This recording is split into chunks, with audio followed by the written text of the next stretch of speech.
Ooh, hello everyone. Guess what? It's the fourth day of the Oh my Landon God, they're all in Perkins the first heads-up hand. match. What the Aces heck? versus What kings. is this? A setup? Oh my god, this is like the inevitable people. Oh my god, this is how we're starting this Oh. session off. Hello, everybody. Holy hell. I can't breathe. I can't breathe. First hand. Holy And shit is right, T-Pool for poker. Oh my gosh. Okay, I didn't even have a chance to do an introduction or anything. that was literally the very first hand we saw at the table is aces versus kings. Holy shit. Oh, And there's an all-in on the right table. What if this gets called and like Bill's right? What is happening? All right, it's the chaos. fourth session. It's chaos. Fourth session, and we are starting off with a boom already. For those of you who missed the first 5.5 seconds, it was aces versus kings, and Perkins was on the right side of it with aces, and he is gas trader for those of you who don't know. My name is Ebony, and I'm here with Robert Kuhn. Hello, everybody. Hello. Welcome to the start of the stream. Holy shit, huh? Is this going to be like the setup for today? We're just going to see a bunch of coolers and we're just going to see a bunch of madness? Because there was an all-in 2 out of the first 3 hands. Feels like it. I mean, we already got an all-in and a call, a clear double, and that was the first hand of the match. And then on that was on the left table, and then on the right table, we obviously had some madness going on, and Landon put the jam out on the river.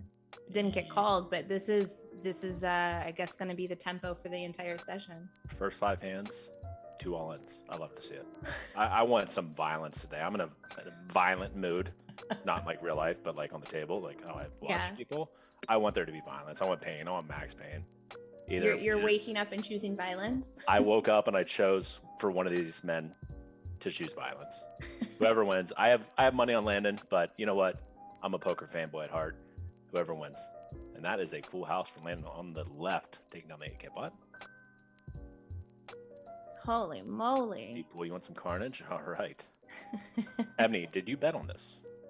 I did not. Now, I have to assume you would have bet with Bill.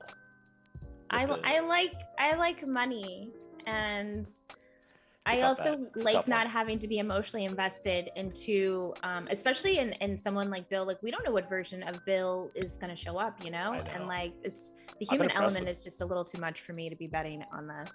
I've been impressed with, we have a 4-bet and a call left table. Bill 4-bets, Landon calls. Landon's going to be a 3-bet calling a pretty big portion of his range, actually. Bill checks back on the 10. Which you would think this would be a board he's going to see that often, but if he has a hand like ace-king, ace-queen suited, a check back, perhaps mixing in some overpairs. Not too often, but let's see what happens here. So I'm not, you obviously as a coach and, you know, as a longtime like studier of the game of poker, I'm not, you know, really well versed in the heads up game, especially heads up cash. What kind of range would you see heads up with a 4-bet? Like, what's a 4-betting range? What's a 4-betting range, and what's a calling a 4-bet range? So you call, I believe it's. I will talk about that in 1 second. We see a call from Bill on the left table, landing about 8,000 and 20,000. And will we see the jam? It's a bit of an odd card to jam on, but Landon does have some pairs, some 8x. Bill doesn't have too many overpairs here.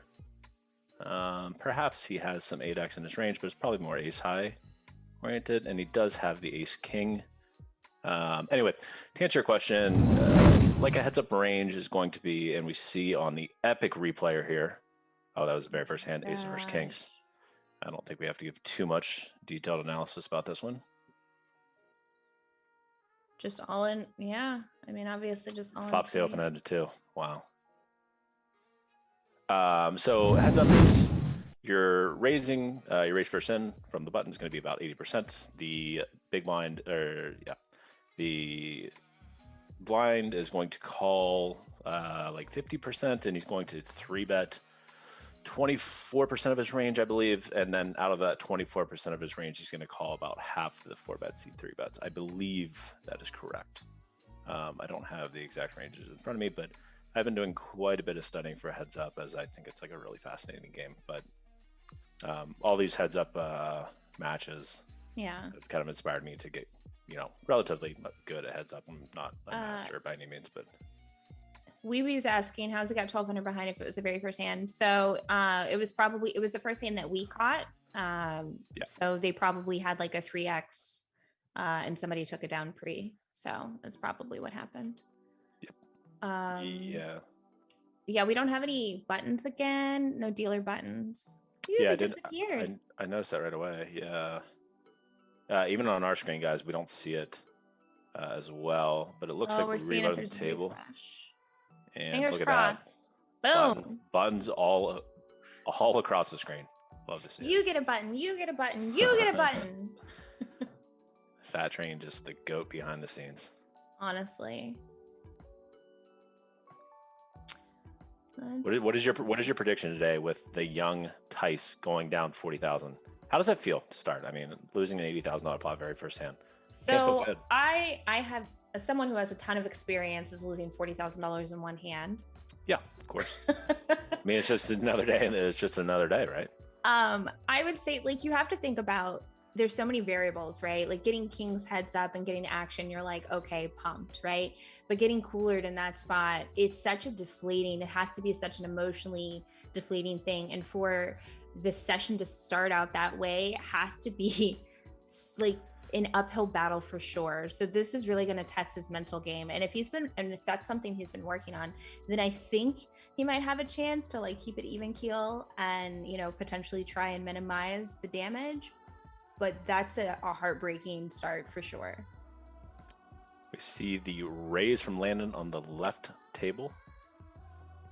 On the ace board, which is kind of interesting. Bill bets 2/3. I'm going to assume Bill's going to call most of his ace X here. It'd be kind of weird not to, I think. This card's obviously going to favor Landon, and he goes for the raise to non-all-in. No, okay. Yeah, non-all-in. We'll leave Landon 7,000 back, essentially.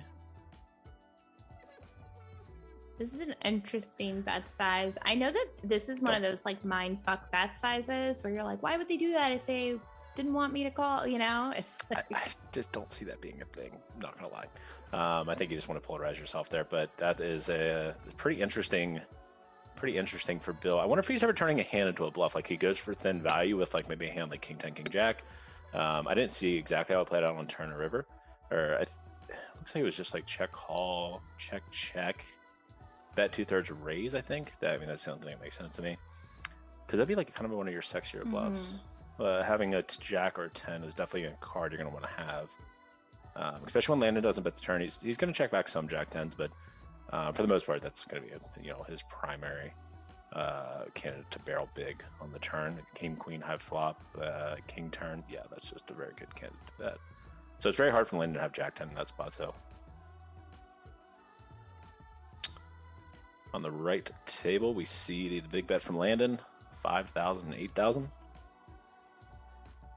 Bill with the relatively quick call with the 10. Yeah, that's easy.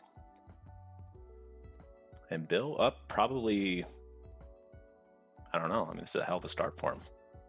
60,000 on the left, 10,000 on the right. We don't know if it's all his, but I would say he's probably up 50,000 or something right now. Yeah. Oh, we do get the updated total now. 55,000 we got. We have Fat Train behind the scenes. Y'all, we got a little upgrade to the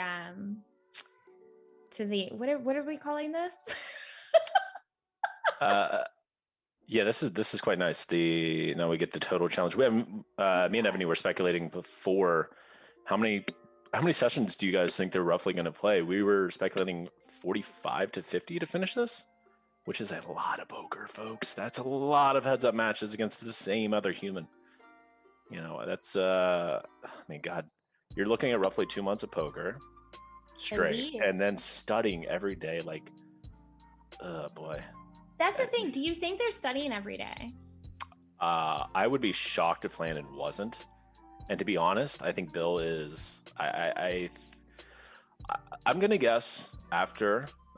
If I was Landon, right, and I know I'm playing the same guy for 2 months, I'm going to do absolutely everything I can to maximize my EV in the spot. And I'm going to run sims. I mean, I do this a lot after my sessions currently, but even if they go poorly or really well, I think it's really important to study when they're going really well as well. Um, Landon's, he's a sim guy. So I'm going to guess he's running sims immediately after. Their team behind him is going to encourage them to obviously study. Maybe he's taking a little bit of time off, but I'm guessing he's studying, God, a shitload of hours a day. And I think Bill is probably studying a lot too. I just don't know. You know Bill a little bit more than I do, but I have to assume he's a little bit busier. I mean, married, traveling the world, doing his thing, But Bill's taking this very seriously too. I mean, he's played some really good poker. Yeah. I agree with you that I think Landon's probably, studying a bunch and absolutely. I think there's do you run the risk of if you don't take a break, if you're studying every single day, do you take an intentional break in between that so you can get, some perspective and be able to come back? You kind of have to, right? Or you're just going to get burnout. Studying too much is definitely a thing. Playing too much is definitely a thing. I mean, you're just going to, heads up is, I've been going to war on the heads up streets as of the last few months, and it's fucking exhausting. I mean, you're in every hand, essentially. I mean, you're in most hands, let's say at least half of them. Every street is, fairly unique. Every board is fairly unique. It's not easy, and you have to think about it. It's much easier to cruise. A 2-hour session of heads up is like a day's worth of MTTs. There's just so many spots. So imagine basically playing MTTs for 2 months straight without break. I mean, these guys have not really taken too many breaks since the start. What do you think about the bet sizing that Bill just chose? It was a Jack 8-7 2-club board. He made it 960 pre and then bet about 70% pot. Yeah, basically a cardinal rule of thumb for the most part is the more dynamic the board, the more draw heavy. You're going to play a heavy check strategy, but you're going to have a lot of big bets there. Very, very rarely do you have a quarter pot size there. Yeah. We're seeing some interesting bets overall from Bill. I've seen him do I've actually ran a couple of the sims that Bill played where there's a couple notable ones. He chose a couple different bet sizes. One was on a Jack 6-5 2-club, and one was on a Queen 7-6 2-heart. I'm a nerd, but I just remember these things. And one time he chose both 3-bet pots. One time he chose 20%. One time he chose 60%. And yeah, you're obviously going to favor the big bets on the wet boards for the most part. Yeah. Hopefully we haven't missed any. So Fat Bob Records says Barry Greenstein is coaching Bill. Do we know if that's a thing? No. So MJ, I forget his last name. I guess he's Gonzalez, I think. Yes, I think it's Gonzalez. I guess he has a heads up program, something like that, some god tier type program that Bill has been training with. I believe he also trained with Daniel, who I thought played really, really well against Doug. So yeah, I don't know much about MJ. I think he's one of those guys that is quiet and gets it low key. One of the high stakes guys that I don't follow that many people, but I think he's just one of those guys that gets it really quietly and just is a crusher. But I believe he is I don't know if he's the sole coach of Bill, but yeah, I don't think Barry Greenstein's one of them. But maybe, if I was these guys, both of these guys, I mean, how they don't have Helmuth as a coach, I'll never understand. That's my go-to there. I'm going Helmuth all day. White Magic is just it's too real for him. Speaking of that, I thought I was a short stack specialist, and then you watch Helmuth play, and it's just he literally puts on a clinic on how to survive. He's a god. I mean, he's just, there are poker gods out there, and there's us mortals, and he's just, I remember one of the very first tournaments I played with Helmuth. He sat down, and I had briefly talked to him before, and something, I don't know what it was, and this was at Legends of the Bike, whatever it's called. And he sat down. He bought in for really short. He bought him for like really short, and he goes, "Do you feel it? Do you feel the magic?" And I was like, "What?" And he goes, "Oh yeah, I'm about to spin this up and win." And he goes on to like chop, heads up or something for 400,000 or something. I mean, he's just a legend. So confirmed he's a witch. The witchcraft is real. He wills success. Yeah. And hello to everyone in the chat. Hi, Mom. How are you? I know there's lots of peeps in here. We're trying to talk about what's happening here while also keeping an eye on any interesting hands. Like this one right now on the left, we've got a 3-bet from Landon, and he does take it down. But yes, This is the first hour, 9:07. With a hell of a start. Perkins up one buy-in after, well, technically one hand, I think. Or maybe it was like the second hand, but it was the first hand we saw, so we're going to call it first hand for it being a little bit more epic.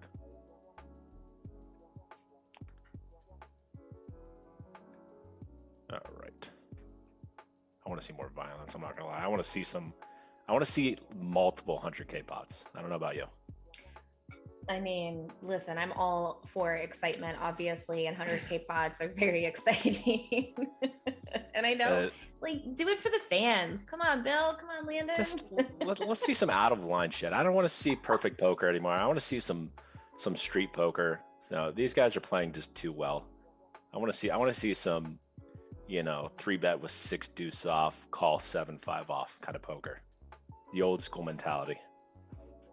I don't believe this guy has it. Now they're talking about RNGing, rolling high. I'm not gonna lie. I bet on Tice, and when Bill said he triple barreled the ace king board, I think it was like ace king, or no, it was like ace king ace or something. Because he unblocked queen jack with 5-6 suited, I was terrified. I was like, okay, I'm gonna need a refund, I think. Talking about unblockers and then like rolling frequencies, so I was like, okay, this is a little bit terrifying. That reminds me of, I played John Drew and myself played a sit and go, a streamer sit and go a couple years ago for an event I host in Vegas. It's a bar poker. It's called the Bar Poker Open, and it's bar poker players. It's so amazing. But it reminded me of when I 3-bet free against Joey, and I bet like a quarter pot on the flop, and his response is, "What the fuck? Ebony's down betting? What is this? What is happening?" Down betting. I haven't heard the term down betting in a while. This was a couple years ago, obviously, but it was just so funny because that's kind of what I think. I'm the old school poker player, so doing where it's just you just bet, build pots, who cares? You just get it in, right? And you go on feeling and a lot of things. So it is very interesting to watch, the change in gears and the trends that happens in poker, and watching players like me who just never participated in that, and once I started studying a little bit, it's oh wow, okay. Right. The most interesting to me was, I believe this bet was set up in February or something, so you have 4 months to study basically. Bill went from a notorious, not to be offensive, but whale or recreational or whatever, I mean, he would be the first to admit it, right? To what I'm seeing is some pretty good poker. I'm not gonna lie, there's been a lot of really, really well played hands by Bill. So for the 4 months, he's obviously taking this very seriously. But not only that, Bill with the 8K win there on the right. Not only that, just how fast you can progress if you put in the work. So people that are, lacking success or lacking, feel like they're kind of stuck, just study a lot, and you can really see results really fast. I mean, Landon, he's been crushing it, and he's only been playing poker for roughly 2 years or something. He was playing 20 cent 2 years ago. He's a perfect example of somebody who put in the work, decided that this is what he wanted to become, and created a plan and followed the system, and he didn't deviate, and now he's playing heads up against Bill Perkins for cars and shit. So the one thing I would like to ask Landon is, I wonder if he had a well thought out strategy of before. I know that Doug beat Daniel by 9 big blinds. Now, Doug played really, really well, and Daniel played really, really well, but there's just a little bit of a different tier there. It is 25 buy-ins over 25,000 hands. It's not like that ridiculous.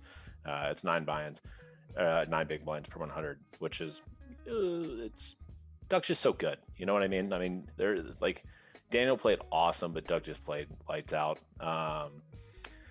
The one thing is, I wonder if Landon kind of like is running some variance calculators and some sims on if he thought he could beat Bill at 9 big blinds per 100 as primarily a 6 max cash player. When he challenged him, I don't think he was much of a heads up player. Maybe a little bit of heads up experience, but for a heads up experience, I think they're roughly not too far off. Oh, on this table on the right. So Bill bet like a quarter pot, and Lana is just 10x'd it and takes it down. I love it. I love it by both players there. Small bet's a thing. Big raise is a thing. It's great. No, I just want to see more calls.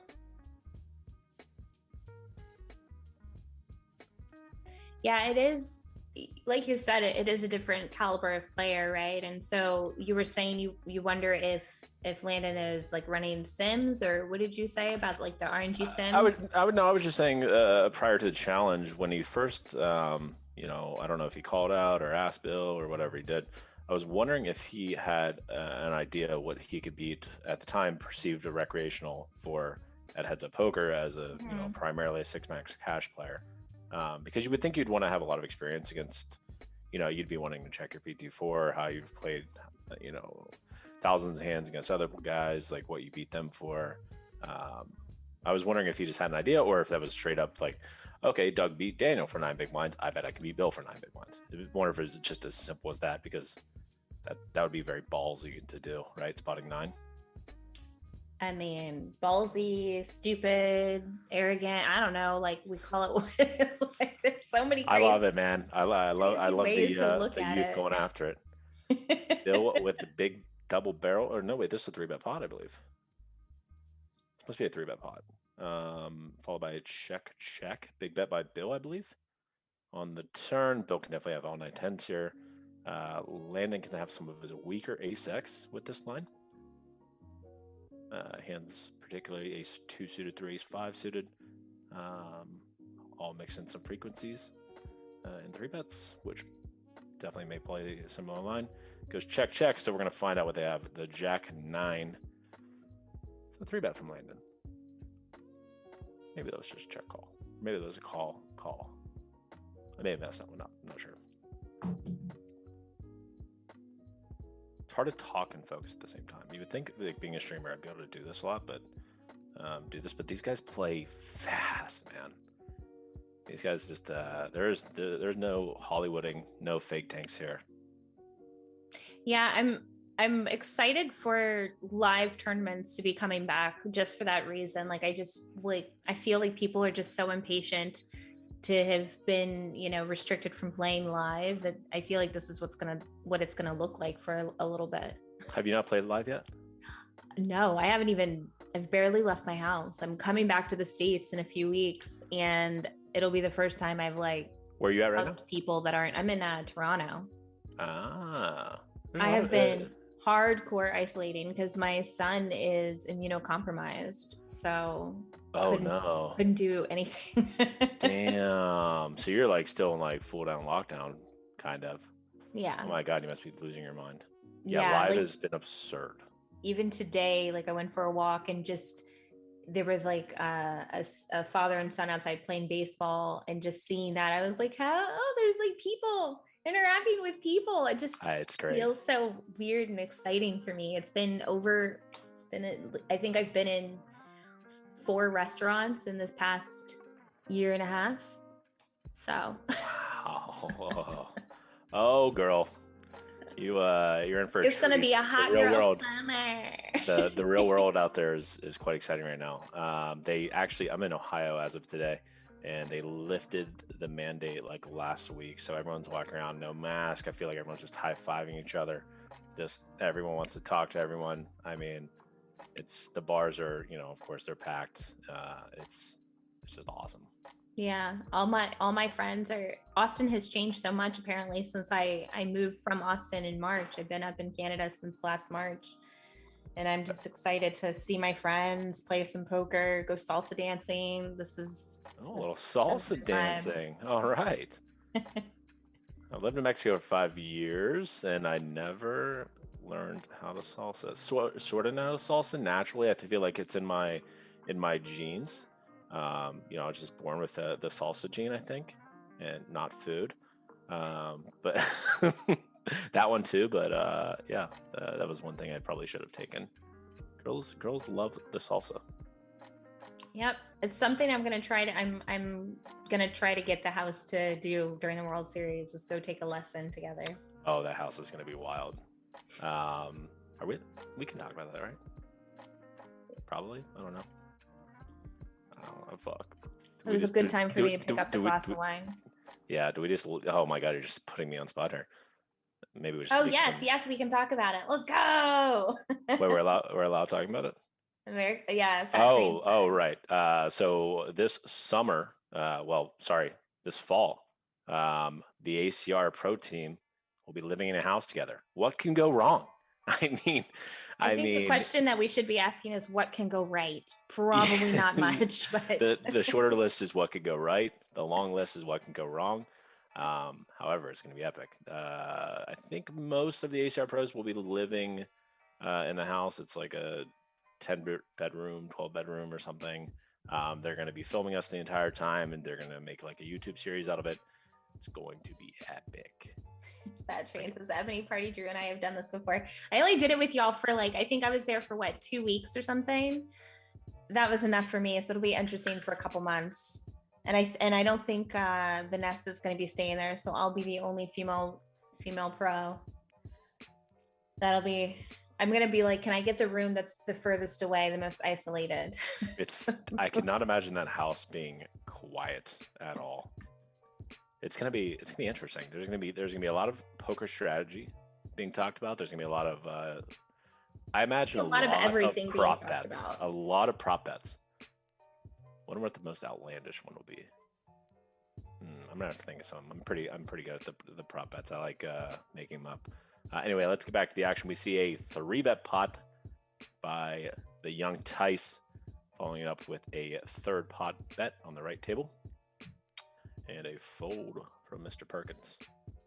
And Alana has climbed back on the right table, subtly just winning some fairly small pots, but cutting his lead. I'm going to guess, well, Perkins, it says he's up 46. Okay. Yeah. I don't know how real time this is. Knowing Fat Train, it's probably decently real, maybe a couple 2-minute old info. Perfect. I was going to say, can't be too far back. But yeah, Perkins, I think from what I remember seeing, he peaked at up 55,000 at the session, and now he's cut that down to 46,000. So every 2 minutes we're getting updated, so virtually live. Fat Train says he's going to be bringing his arcade machine.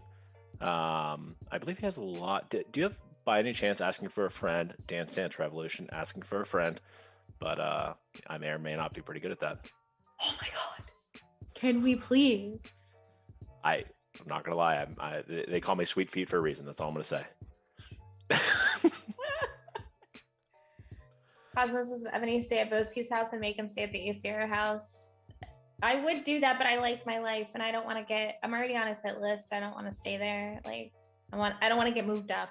Aren't we all on Boski's hit list? I mean, if you're not on his list, then it's kind of.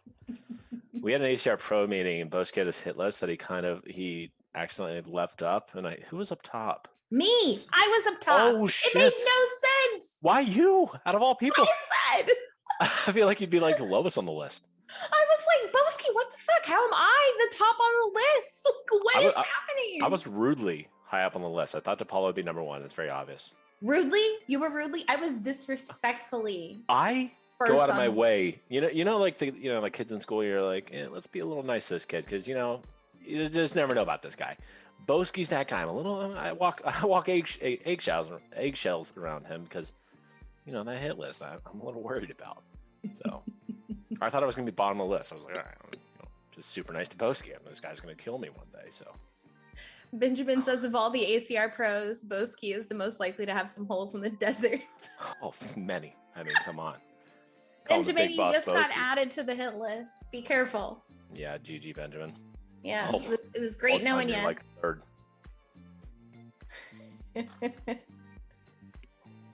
All right. So, during that couple of minutes, Landon has knocked off another 9K. So the lead is now down to 37,000. I guess we should start talking about the hands then, huh? I would like to see what I've noticed I didn't get to catch the third match, unfortunately, as I was out. But Landon put on. I don't know if he ran very well, played very well. I'm assuming a bit of both. But he won 4 buy-ins. It's quite a bit. Won like 160,000 and completely turned the match around. I don't know exactly how it happened, but what I noticed from the first 2 matches was Bill was doing a very good job of 1, putting on pressure, and 2, making some really good call downs, honestly, with some really good bluff catchers, which I feel like Bill historically didn't really have that in his arsenal. He was kind of just going off feeling, like maybe I'll call sometimes, maybe I won't, like basically a field player. Now he's being very calculated and understanding what the best combos are to call. Yeah. No, heads up poker is a very complicated game, so of course we're not going to see. I think as we progress, the poker is just going to get better and better and better, and it's going to be awesome to commentate on.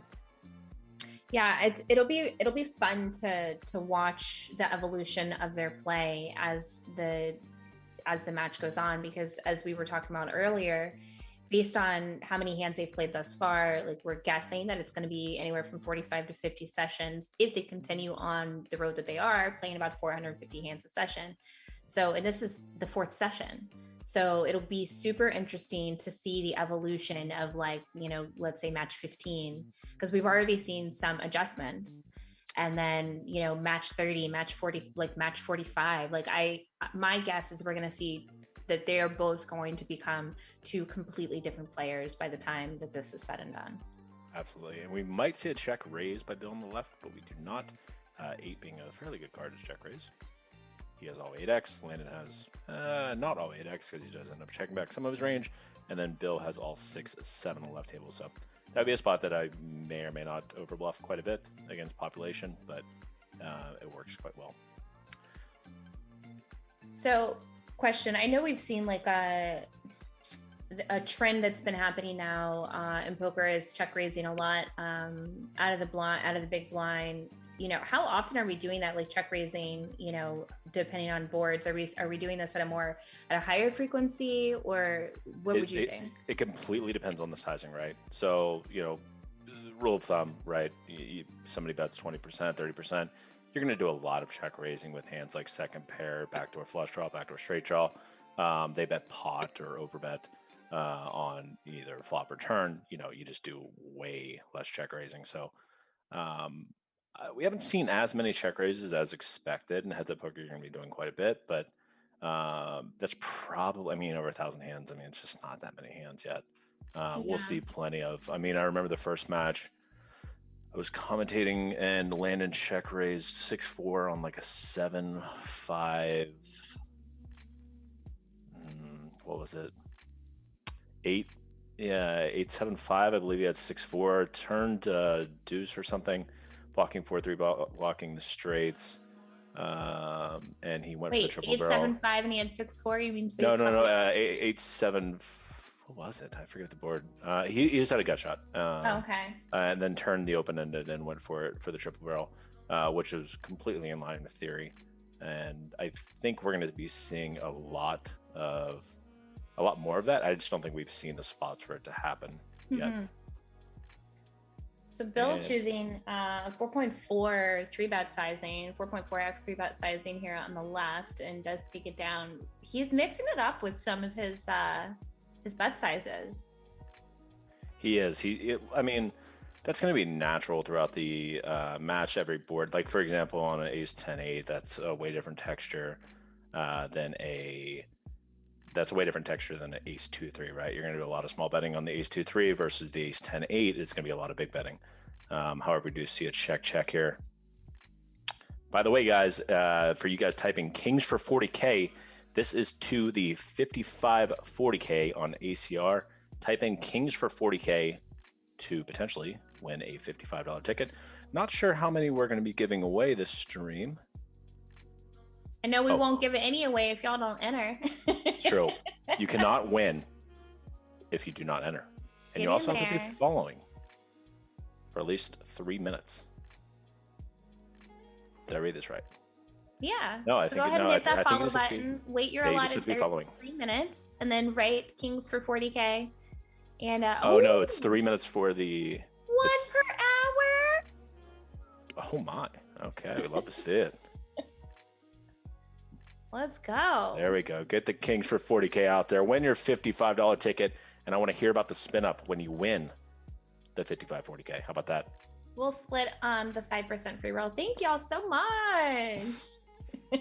love to see that as well. All right, we're seeing a little bit of timidness as of the last, I want violence, Ebony. Yeah, I'm surprised. I'm honestly surprised that I didn't see the action, but I'm just surprised that Bill checked in position there with worse than King Queen High, knowing that, maybe he has a worse King High. That hand will be kind of interesting to see. Maybe he had some showdown, but if he doesn't have King X High there, how do you just check back? Yeah, I think King High is probably, he has one of his best king. Well, he has his not best King High, right? So it's okay if you do turn all of your King Highs into a bluff, you're going to be over bluffing. I think Bill understands this. So he doesn't want to. He didn't really have a good barreling hand on flop. No. I mean, Landon won the pot with King Queen High out of the big blind. Oh, Landon won with King Queen High. Oh, I missed all that. Yeah, Bill checked in position. Hand. So if he has a worse king. Maybe some worse King Highs that have some showdown, but perhaps other than that, worse King High, yeah. Interesting, yeah. Okay, I misread that. I thought Bill checked on the King High one. We see a 3-bet pot on the right table by the young Tice, going for the overbet on the Ace King 3, 110%, and Bill with the relatively quick call. Once again, the flush gets there on the turn. And there is an SPR of slightly over 1. What does the young Tice do? I think we're going to see an all-in pot. I want to see violence. All right. It gets over to Bill. Tell us how you really feel. I just want to see a lot. I want a 200K win by somebody, then them to be down 100K, up 50K, up 100. I just want to see a bunch of all-ins. Now, what do we think Bill has here? A lot of ace X, I guess. The thing is, when somebody bets 110%, you don't have to call very often, right? Because Landon shouldn't be betting 110% very often. So you could probably end up mucking quite a lot of your weakest King X and, your third pair type of hands, and a lot of your Queen Jack, Queen 10, stuff like that, Jack 10, even with the diamond against the 110%. We see a third pot bet after going 110 on flop by Landon, and I think Bill does have some flushes in his check back range here, actually. How light do you think? I was just going to say, how light do you think Bill is calling? King Queen, no diamond. Ooh. Oh my. That's a sexy one. Can we get that in the replay? Oh my. Because I wonder if does Landon have some sort of just. What was Landon? Wait, he can't have the ace of diamonds. Obviously. We're gonna see this replay for you guys, because this is a hot moment if I've ever seen one. I want to see what's going on here. I wonder if Landon could potentially have a worse king with the king of diamonds, but I don't think that's possible. I think that's a pure. Oh, the king of diamonds was on the board. It's obvious. It's for sure not possible. It's just a bluff. It's just some queen jack 10 type of bluff or something. But interesting hand overall. I don't know about.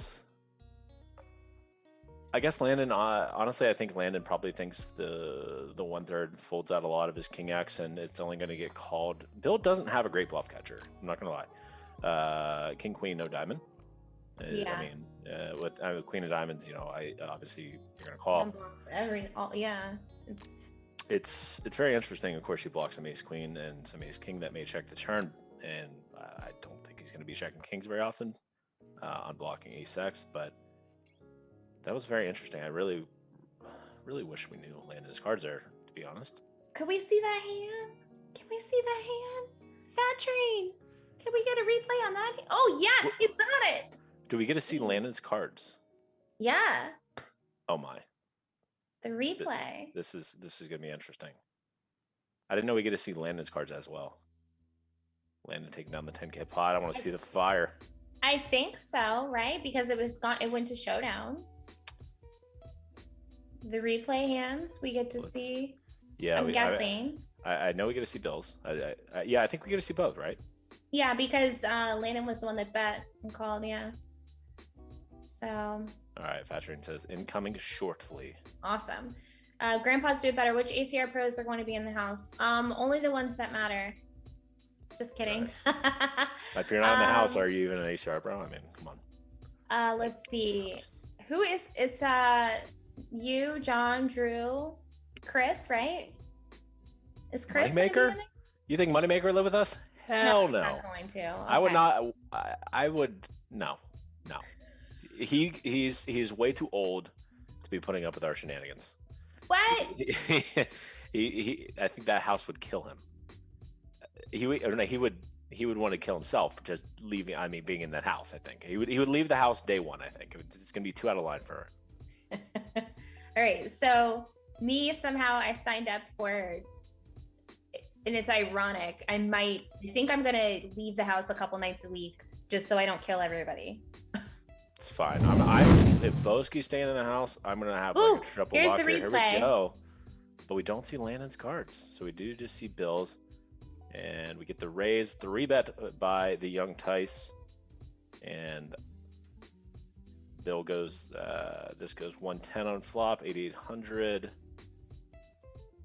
by Absolute Go, which is Landon Tice. If you guys don't know, if you're just tuning in, and Bill with call. Now I believe this is a very standard call. Especially on blocking diamonds, which is kind of nice. And this is always going to go check. There's no reason for Bill to bet. And Tice with the 1/3 bet. Bill put in a pretty interesting spot with a lot of King X. I mean, this is not the... Oh, and Tice does have the Deuce 5. So unblocking diamonds, unblocking Ace X, unblocking the Queen Jack, Jack 10 stuff that Bill might call flop with. Having got shot on flop. And, that's going to be borderline one of his. Yeah, I don't. Now that natural... watching the hand, I don't mind the king queen the king queen call by Bill. It's tough because I don't know what ace x hands are betting that size. Are they gonna create like a bluff catcher, or just are they bet folding that size? Like what hands are betting? You just don't. Really I don't think you have that many overbets in a 3-bet pot on flop. Well, on the river. I'm gonna have to run this one. I'll have to run that one later. That's weird. I mean, the overbet to start is going to have to be a pretty low frequency play. I mean, the 3-bet to begin with 5-2 suited is going to be very low frequency. It makes me wonder how often. Now, I firmly believe that both of these guys know their pre-flop ranges. That's just day one stuff, right? I mean, these guys are both going to have their pre-flop, their 3-bets, their call 4-bets, their 5-bets. They're going to have that all down, borderline very closely. So I wonder how often they are rolling, RNGing to 3-bet a hand like 5-2 suited, or 4-bet or 5-bet, whatever.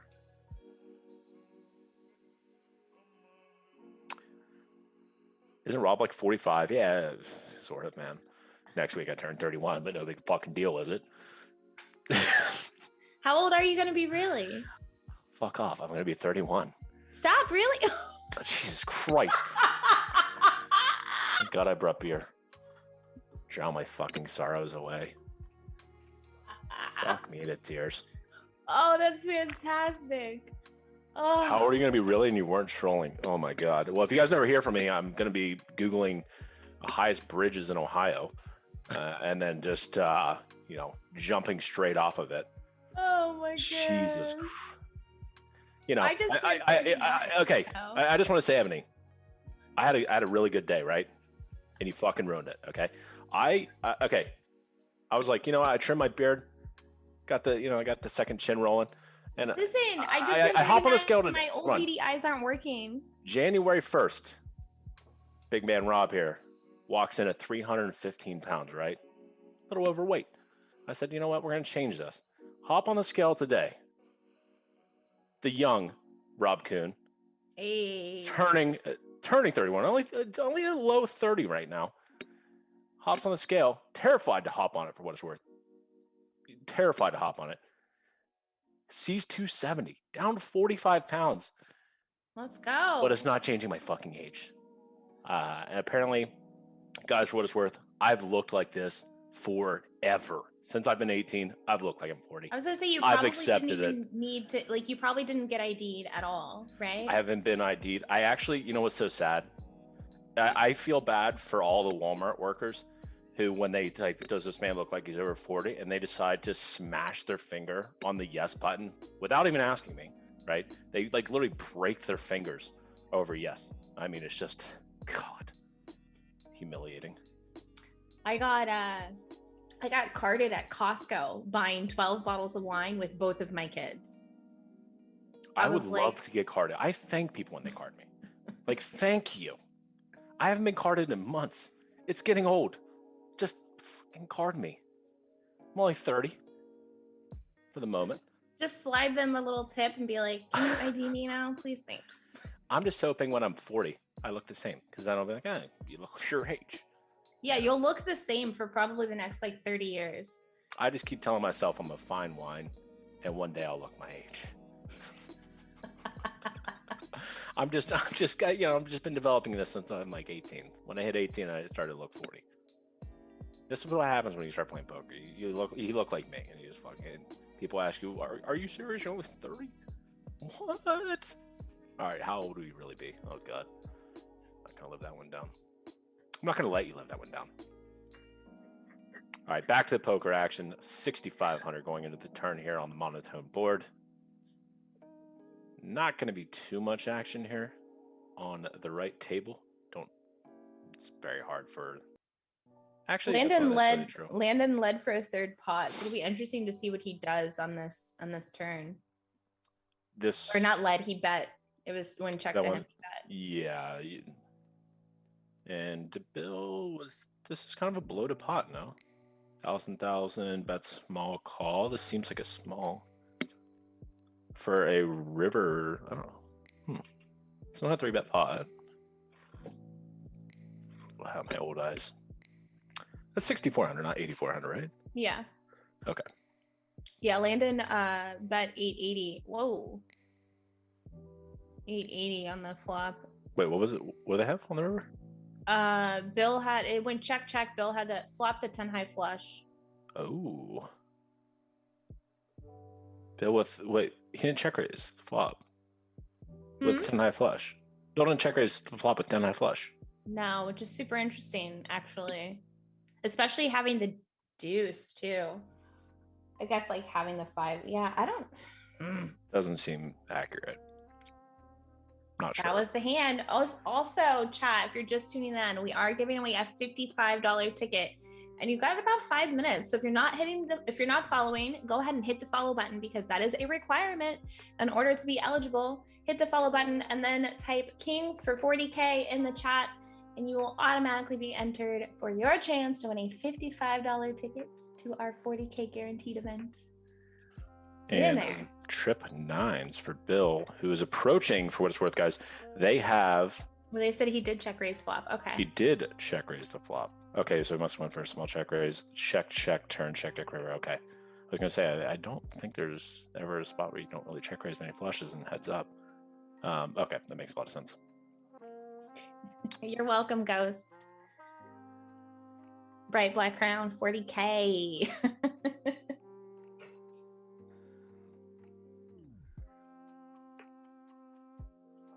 See the small bet and check raise from Mr. Landon. Like I said, you're going to be check raising a lot against 20% pot bet on flop. Probably something around 20% of your range. If I had to guess. That's just completely spitballing and probably very wrong. There's only 105 of you eligible for the 55. Do you guys not like free money for typing in Kings for 40,000? 40K.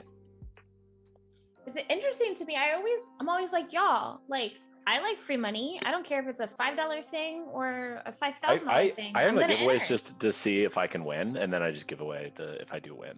But Yeah. You I know what? mean, I'm gonna enter. yeah, I wanna fucking enter. I'm in it. I'm gonna enter. Ah.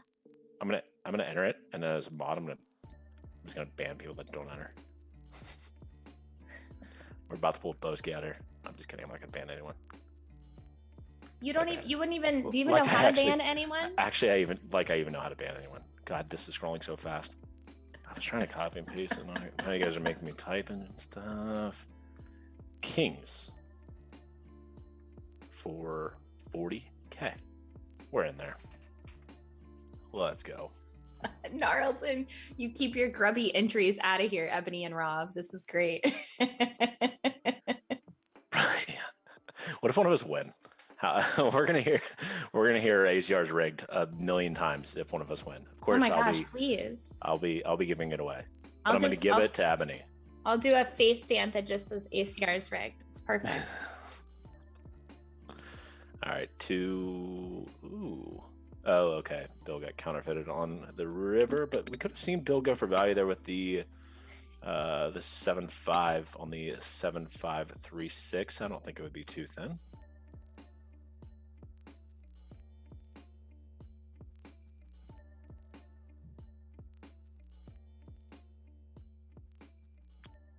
What about them? I don't know. I'm not very familiar with the emote game, so you might have to fill me in here on what's. I don't know. That's a phone emote. I think is that a queen or a princess? Maybe. How can you tell if it's a phone emote? How does one tell emotes? It's okay. The other day, my son was showing me some videos on TikTok, and I'm like trying to zoom, and he's laughing at me. He's like, "No, you can't zoom." And then I tried turning the thing. Turning the camera. He's like, you can't do that either. And he's laughing at me. And I'm like, I officially feel 90 years old. I'm like, this is dumb. Why would anyone use an app that you can't zoom in? Like, what? What's the point? During Christmas, my mom, she likes to give me like one big gift, right? She's like, what do you want for, Christmas? And I was like, fuck, I probably need some new shoes. So I was like, maybe Yeezys. So 1 second, we see the check raise now from Bill on the left-hand side. I didn't see the pre-flop action, but I did pick it up. A lot of draws here. 9-10 is going to be following through for sure, turning the double gutter, which is going to be definitely in his range, something like 9-10 diamonds, 9-10 spades, 9-10 club. Not going to be doing it with 9-10 hearts very often, as you don't turn the backdoor flush draw with it. And we do see the double barrel from Bill. Of course, he's going to have all two pair. Not all sets as sixes plus is a pretty high frequency check raise, and he does take it down on the turn. So anyway, I asked my mom, she's like, oh, who are those shoes made by? And I was like, Kanye West. And she had no clue who Kanye West was. And then called me like the next day, and she goes, I've been looking up Kenya, and I can't just find this guy online. Kenya West? And I was like, Mom, Kanye. No. And I was like, are you serious right now? She didn't know who it was. And then I was like, let's just like test her, her knowledge on life. And I asked her if she knew who Elon Musk was, and she just had no fucking clue. I was like, oh my Mom. But she's not a big internet person, so where I'm from, it's just the good old boys and gals. Yeah, it's interesting because like my kids, they try to pretend like they get surprised whenever I know about something. They're like, especially songs. My son's like, oh, you know this song? And I'm like, what are you talking? I've been listening to this song for 6 months. And he gives me this look like I'm too old to be knowing like some of the same songs that he likes or know about different things. And whenever he found out I was going to start streaming, he was like, oh, okay, cool. you want to know like a pretty interesting fact, since we're that we're commentating on a heads up match. I had a very, very long, like 5 or 6 hour heads up match against this guy, like 4 tabling. And the entire time, what kind of genre of music do you think I would listen to? I listened to one song on repeat the entire time. Well, okay. Not that proud to admit this one. Now like speaking to you, and like from the little like the interaction that we've had over the past like 6 months, I would say that you are like a hip hop R&B person, but looking at you, I would say probably rock. I love both. Love both. But my girl Billie Eilish, Bad Guy, on repeat, 5 hours straight, 4 tabling heads up. Let's fucking go. So I hope, and I crushed that session, by the way, I hope these guys are listening to Billie Eilish, as I think she actually brings the run good.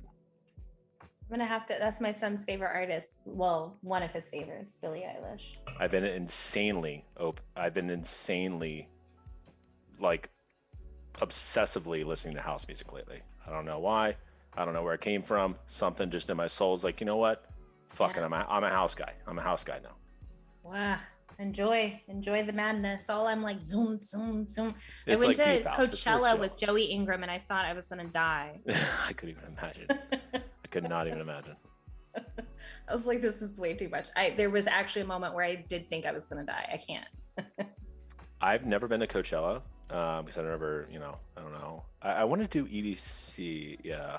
I have never done EDC. I get asked every year if it's not going to be this year, but the next year, or unless they're going to do it in the fall or something. But if it is next year, I'm going for sure. Because I'm just a house guy now. I mean, I've accepted my new life. Welcome to your new life.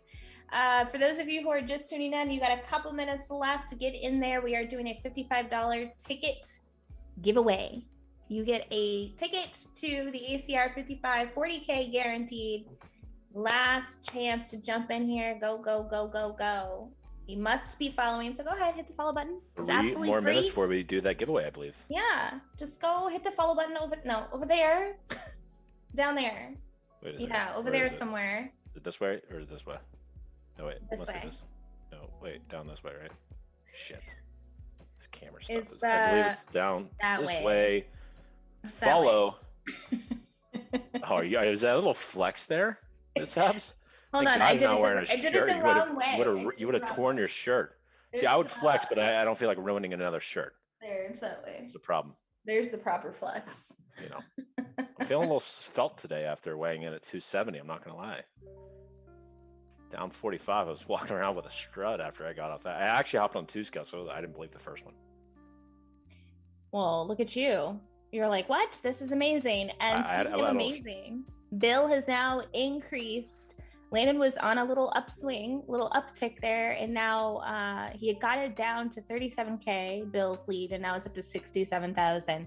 And not any super massive pots. No, he's winning a lot of the small ones, which I was going to say that it seemed from previous matches that I would really like to see these guys' graphs, who's really winning in the red line. And from the previous matches, it feels like Landon's done a really good job of winning a bunch of the small ones, but it seems as if today Bill has been the one chipping away at Landon a little bit more. And overall, he's only down 31,000 on the entire match, which is kind of crazy. We're, what are we, 1,500 hands in or so, and less than one buy-in. And after the spot of 9 big blinds, Landon would be losing if the match were to stop right now. Yeah. It's Perkins extending the lead now up to 69,000, and like you said, like Landon winning small pots before, and how can you combat this? Like if you're Landon and you lost the cooler pot, like what kind of strategy do you use moving forward? Like, do you make a real-time game change decision right now? Because you can't at that point as well. You can't at that point because you get kings and aces very first hand. It is what it is. It's just life goes on, right? You can't let that rattle you. Yes, it sucks. You're basically giving a 1 buy-in handicap very first hand, but it can come back. I mean, we can see Landon, easily win over 6 figures again. And with that said, Bill putting on the gas pedal, the gas trader, on the 1 card straight river, and takes it down once again. And now he's approaching that 3 buy-in rule, where if any of the players get to 120,000, they reset stacks, completely new. They will be sitting out of this table. And if he wins this, no, it won't be 120,000, but damn near close. So he has to get over 120,000, and they will reset stacks. takes down the blinds, he will sit out, I would assume.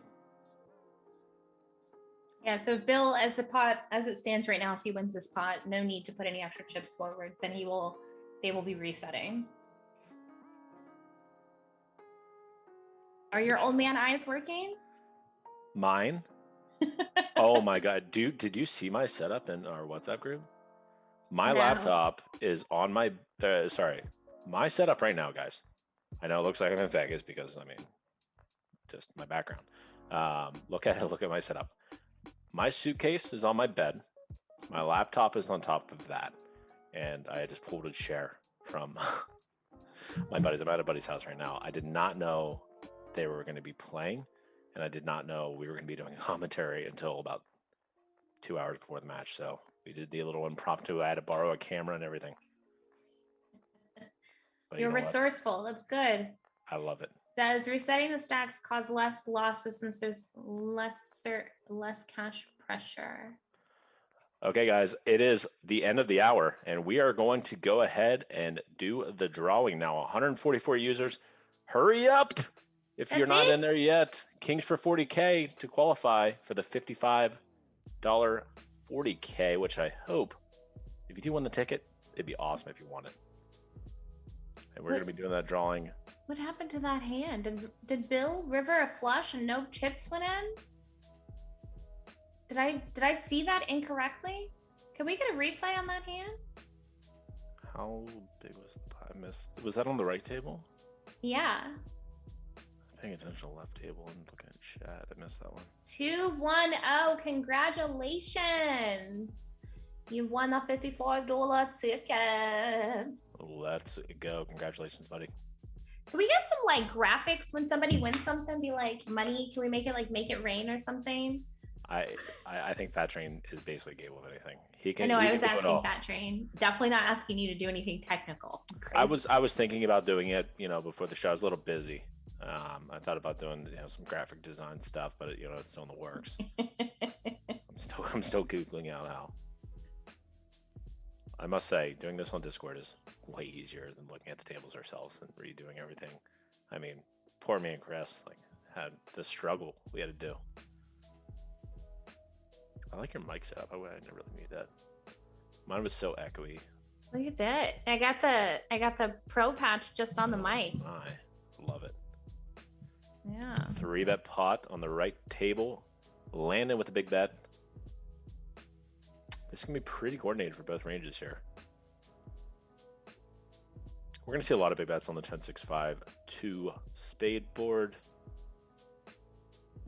And Bill with the call. 10 should slow down Landon quite a bit. We're probably going to see a lot of checks here, as Bill is naturally going to have more 10x in his range, including like Jack 10 plus. You're quiet. Your audio is going down just a tiny bit. It seems like maybe you're talking a little more quiet. Mine has? Yeah, just a little. I'm actually whispering, so that's why. Bill had ace high. Okay. Landon does go for the block on the turn, which I was going to say, if he does choose the sizing, is generally going to be small, including a lot of his flush draws, including some 7, 8, 8, 9 suits and stuff like that. And the 6 river comes. Interesting. What kind of hand is just choosing, 2 streets of calling if you're Bill? I mean, he's going to have all 6x. He's going to have all flush draws. He's going to have all 5x. And, of course, he's going to have a bunch of 10. We see the all-in, and I'm going to assume we're going to see a fold if it's not a snap call. Bill's going to call something like 6x and 10x there. 6x is just going to have to be a call. And then what am I landing? Landon has a few bluffs there. Yeah. Hands that coordinate well with blocking. Bill's calling range, something like Queen Jack suited. Might be one of his better bluff candidates, blocking the Jack 10 and Queen 10 calls. There's just so many 10x in each player's range. You're 3-betting like 10-7 suited. Bill's going to be calling like 10-6 suited plus. I mean, there's just so many 10x there. What's the worst? What's the best 10x that you're just flatting, or the worst 10x that you would choose to flat with versus 3-bet with? It's the offsuit variety, right? So like hand like 10-7 off, you're going to call. Hand like 10-7 suited, you're going to 3-bet. Of course, you're going to mix these ranges. You know, hand like 10-8 suited, 10-9 suited, Jack 10 suited plus. All these hands, um, all these hands are going to be 3-bets, but your offsuit variety. And then when you start to get to like ace 10 off, it's just a very standard 3-bet. You know, like mixing in some worse 10x at a smaller frequency. On the left-hand table, the 70% bet by Bill on the 6-4 deuce 10 queen takes it down. He should be sitting out this hand. Okay, I think we're going to see a reset after this. Yeah, we're going to see a reset here. Now, I wonder if they have a rule. Do they like let the other player have the blinds and it just bounces out at the end so they don't go over that $120,000 rule? Oh boy. Okay, so that went bet by landing on and then check turn on the 1 card straight. And we are going to see the reset, and we're going to have that table up in a second for you guys. If you entered, you're still in it to win it. We'll be drawing the next winner after the next hour, says Goes. So, guys, if you did miss it the first time, try again. Type in Kings for 40K if you did not enter it already to win a $55 ticket. What are you even doing with your life? Get in there.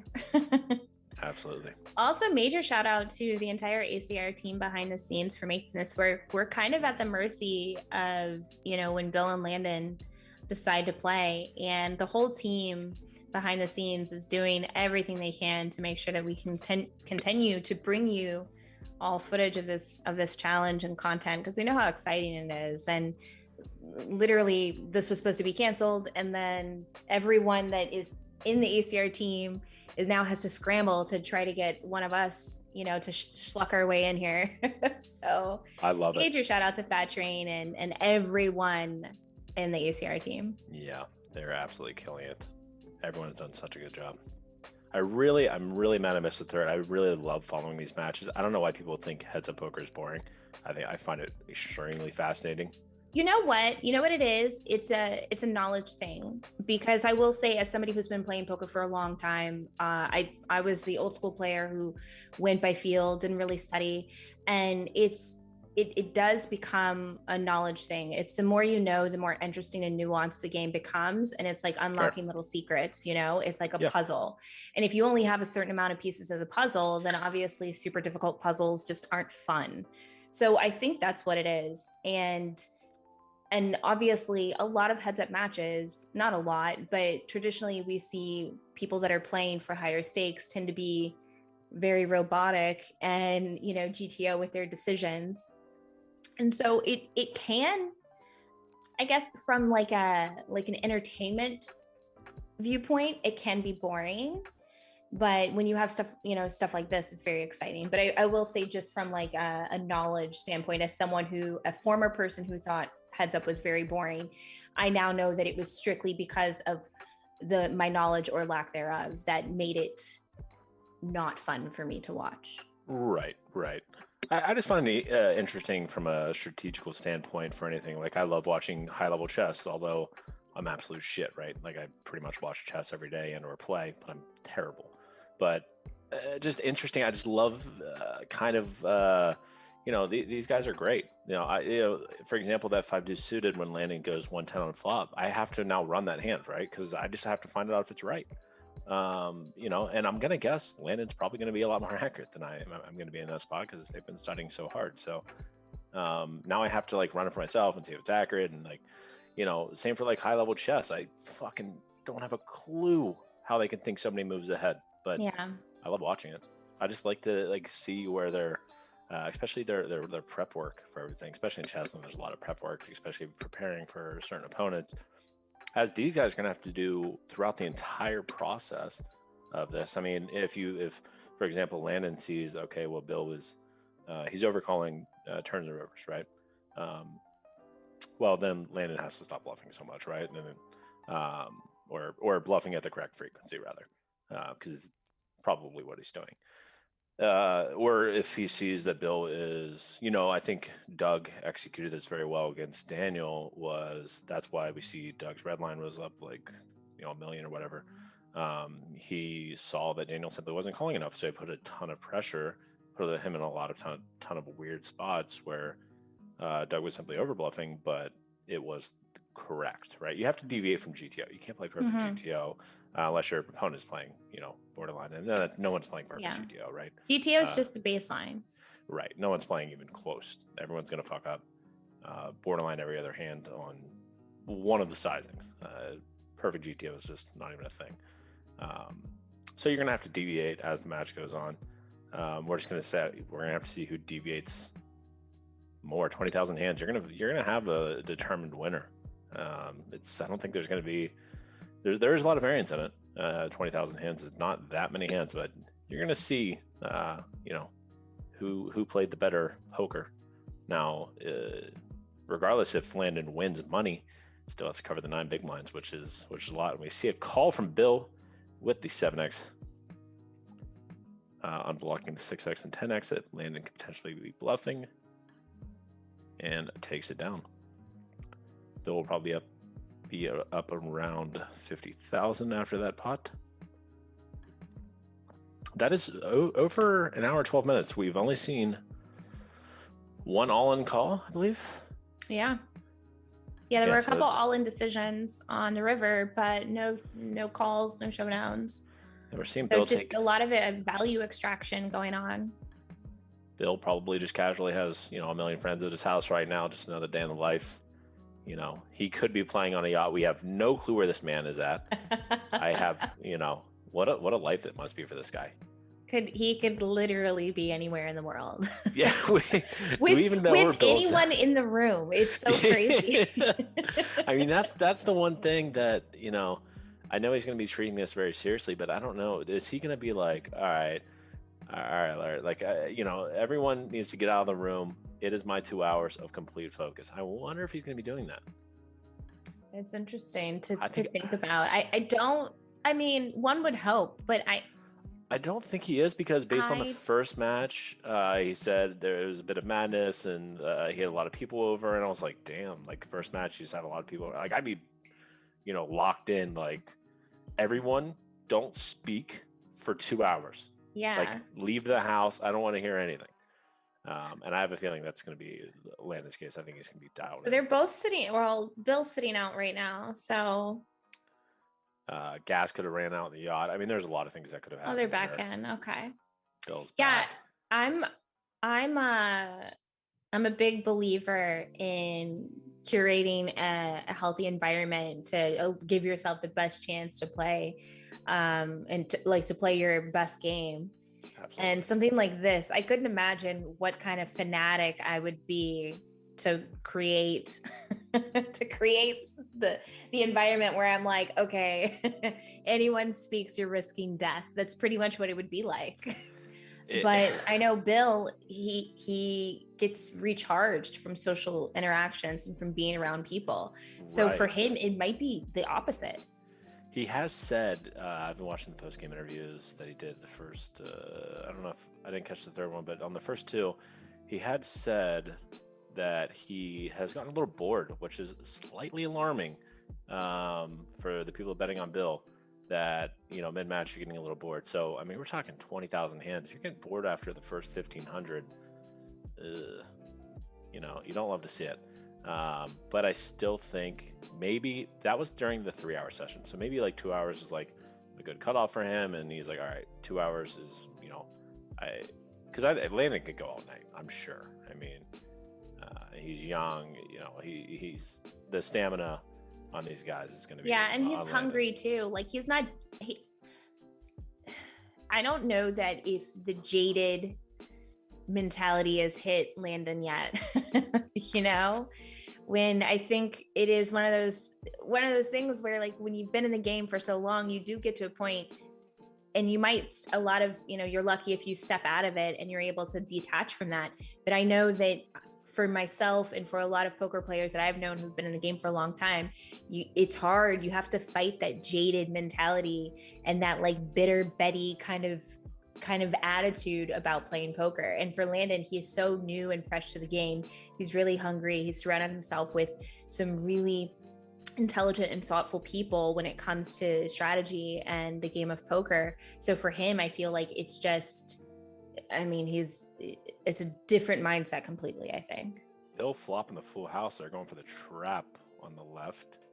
Just wins the 8K pot. Could have been much bigger. But no, absolutely. I mean, there's going to be a difference. But I feel like Bill loves it too. I mean, he's probably found like a newfound love for poker after running a bunch of sims. After you start, you think you have plateaued in the game, and then you start running a bunch of hands, and you're like, oh shit, I got a lot to learn. I Yeah. could see Bill. I mean, Bill seems like a very youthful guy. You would know him a lot more than I would. I've never actually met him in real life, but he seems like a very He has a lot of youthful. energy. Yeah, he seems very youthful at soul, and just has a lot of energy and just a lover of life. And I could see him just really like it's already shown in his play, right? He's within a buy-in of after 1,500 hands. He's played some really good poker so far, and he's obviously you don't do that in 4 months without studying, right? Yeah. You don't go from he's for sure put in some time. Yeah.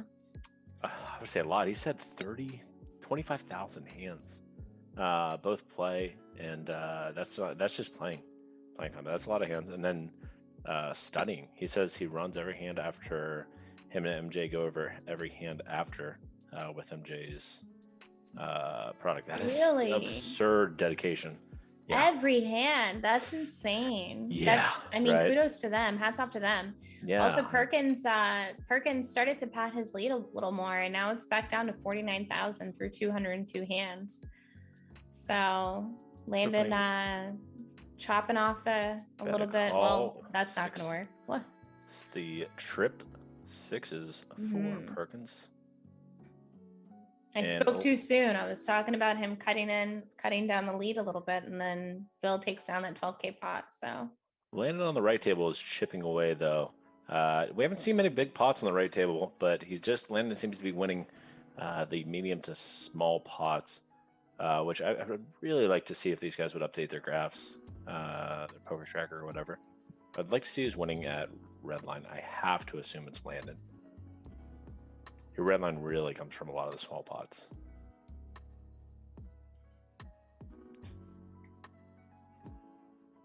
Do we have? I think we have a. Well, we did have a counter for who was winning like the most hands. Like we had a counter for hands won, but yeah, we haven't seen that actually. Oh yeah, actually the first couple matches, I believe Landon was definitely winning a majority of them. So I mean, you have to assume he's winning at red line. Bill after the first two matches definitely going to be winning at blue line by quite a bit probably. But there was a lot of we see a 3-bet and a bet from Bill, or was this a check raise? Actually, this sizing doesn't make sense. The ace 4 deuce ace turn, Bill takes it down. I don't think that was a check raise pot. No, I don't think so. Or sorry, a 3-bet pot. So we're starting to see the check raises a little bit more, I believe. Who won at the end of the hour? Puppy Butter 73. For the 55 ticket, you have to type in Kings for 40K. You will. The drawing will happen at the end of the hour. My 01 or something like that won the first one, I believe. Yeah. Yeah, I can't. I'm looking for it, but yeah. Oh, Iron Dog, I'm sorry to hear that. Throat cancer came back. Sending you lots of healing light and love. And thanks for hanging out with us. We're happy to have you. 210 was the first winner. 210. Okay. I'm slightly surprised at how many just casual single raise pot goes check that we've seen. We've seen this multiple times today. And we see a call from Bill. What would you chalk that up to? Like, are they just? I mean, hands I played feel as like such at right some there. point you have to try to get some thin value, or just try to win the pot. Yeah, perhaps Landon is deviating from a strategy of, he might think that Bill is betting rivers too much. It really depends. Um, if I'm Landon, of course, I'm going to be evaluating all of Bill's hands, but what I do in game is, if somebody has a very high frequency bet on river, it means they're simply bluffing too much. So you want to trap a lot more. Intuitively, it just makes sense. Your highest EV play, even though it might not follow in line with theory, is to trap, right? You're just going to do a lot of trapping because they're probably not going to deviate to you as much.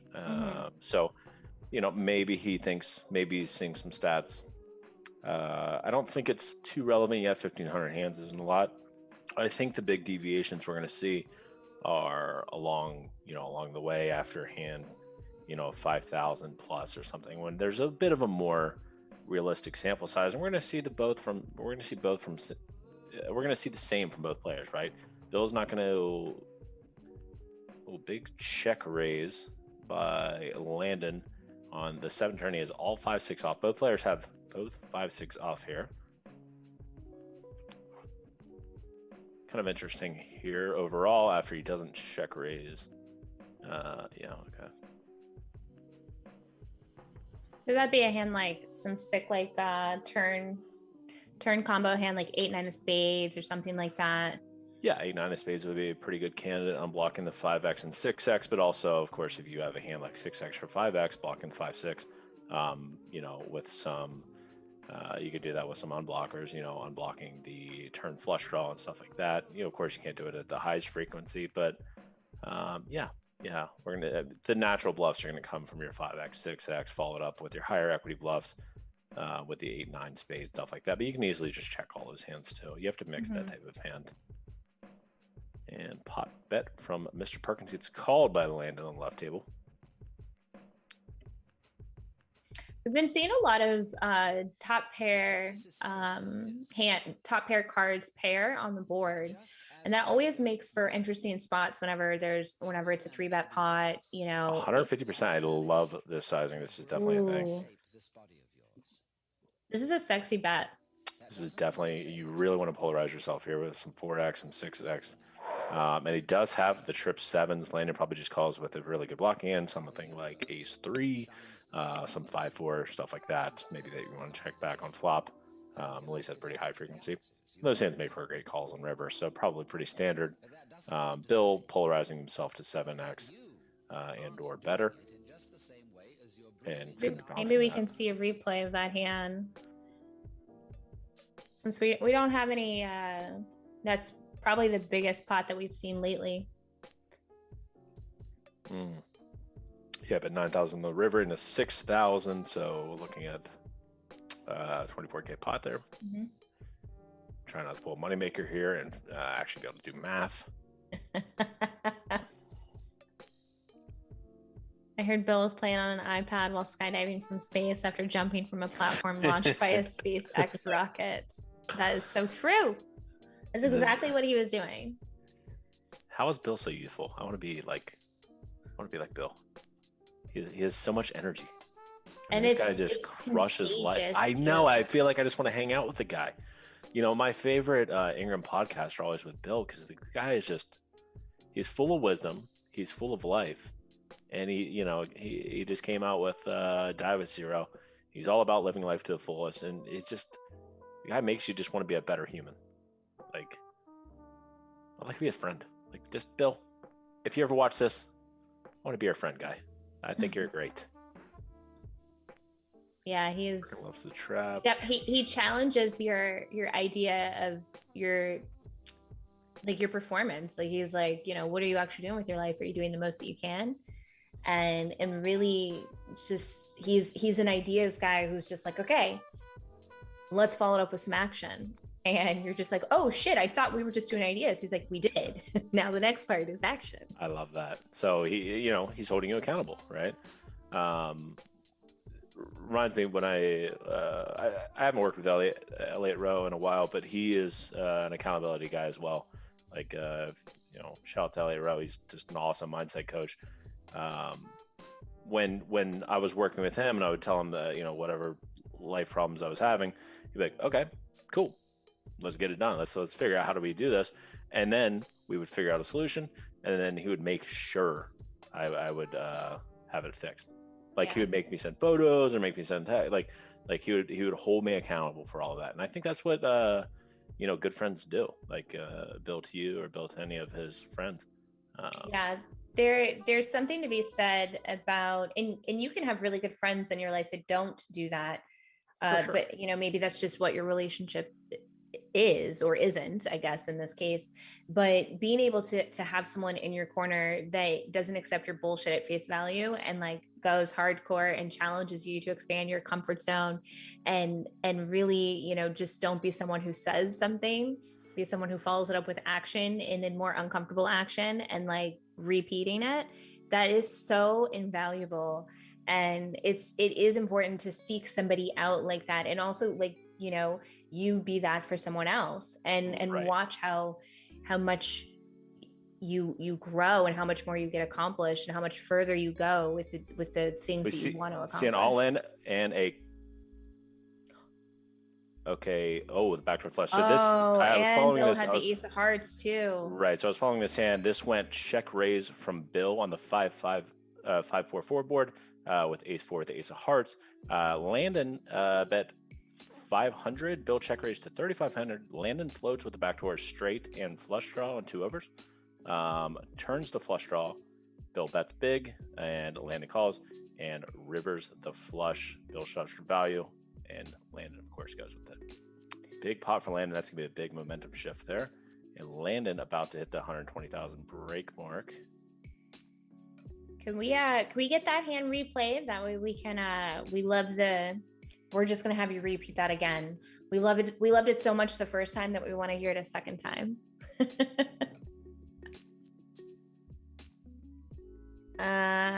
Let's see.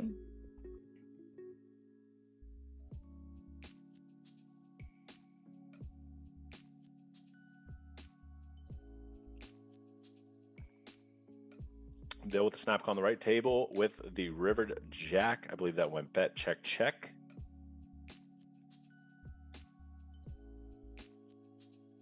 And I think we have the replay coming for that big, bit of a, quite a bit cooler. I mean, Bill has to shove for value, especially having the ace of hearts with, straights getting there. I believe it was a 9 of heart turn or something like that. And Bill shoving for value on the river. Landon's going to have plenty of worse 4x and gonna have to call with some of his bluff catchers as well. So if Bill, because Bill has the ace of hearts there, that's like such an unfortunate card to have, right? Yeah, I mean you're gonna shove for value with all of your 4x, even if you have so you have ace 4 with the ace of clubs. Landon doesn't have that many backdoor flush draws. I mean, in this instance, it went 500 on flop, 3,500 from Bill. You're not going to float too many of your backdoor. You're not going to float all of your backdoor flush draws, as it's quite a big check raise. The ones that have the additional equity, Landon happen to have a backdoor straight draw with it, turning a 6 or 7 improves his equity. So that's why we see Landon float there. But I have to assume he's not going to be calling all of his flush draws on flop to the the 7x raise. Yeah.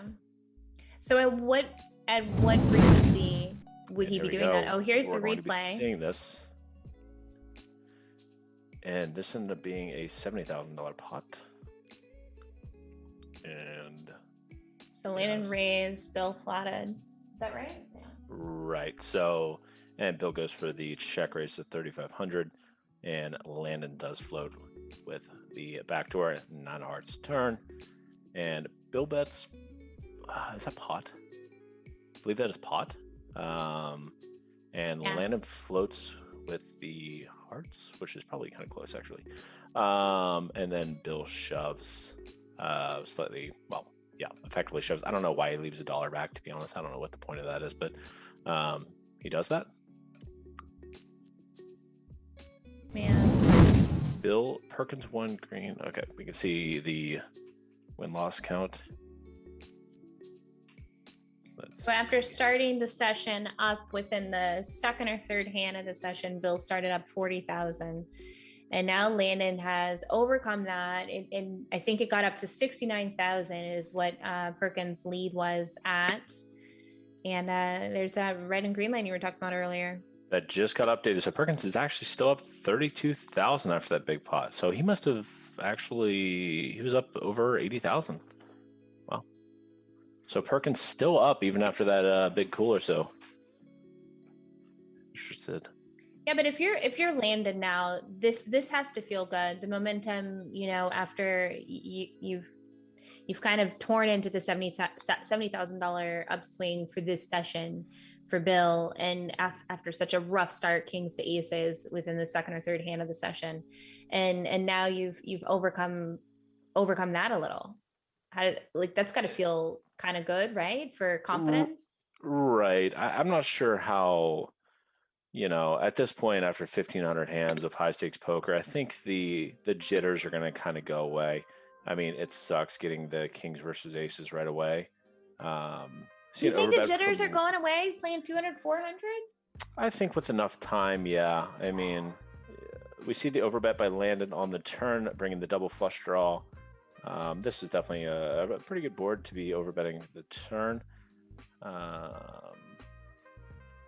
Natural bluffs here are going to be his highest equity draws for the most part, slash unblocking hands like threes, fours, fourth, fifth pair type of hands that unblock, the king, jack, jack, 9, 7, 8, hearts, spades.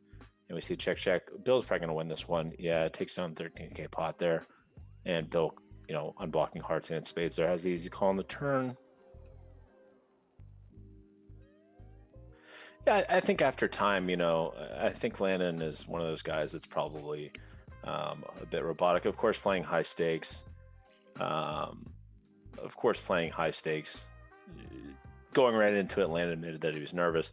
I think the biggest game he's played is 5,100 before, so you're playing 4x your highest stakes.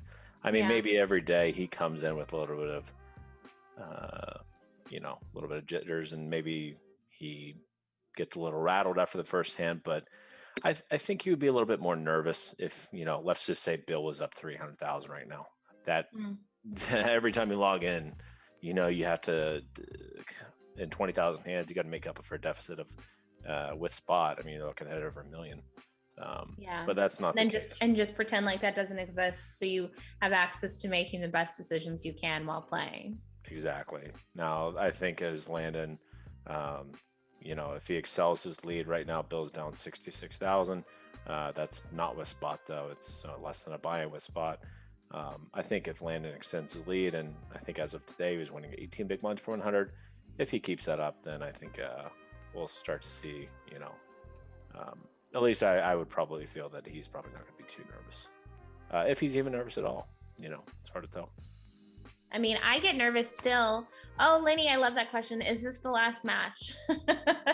This is not 4 of what we're guessing to be about 50 matches. So we are barely getting started here. I was told they're going to finish by September. I can't imagine that happening. All of June, all of July, all of August. I mean, and then we have how? I mean, maybe the goal is to finish by September, so that way they can just focus on the World Series.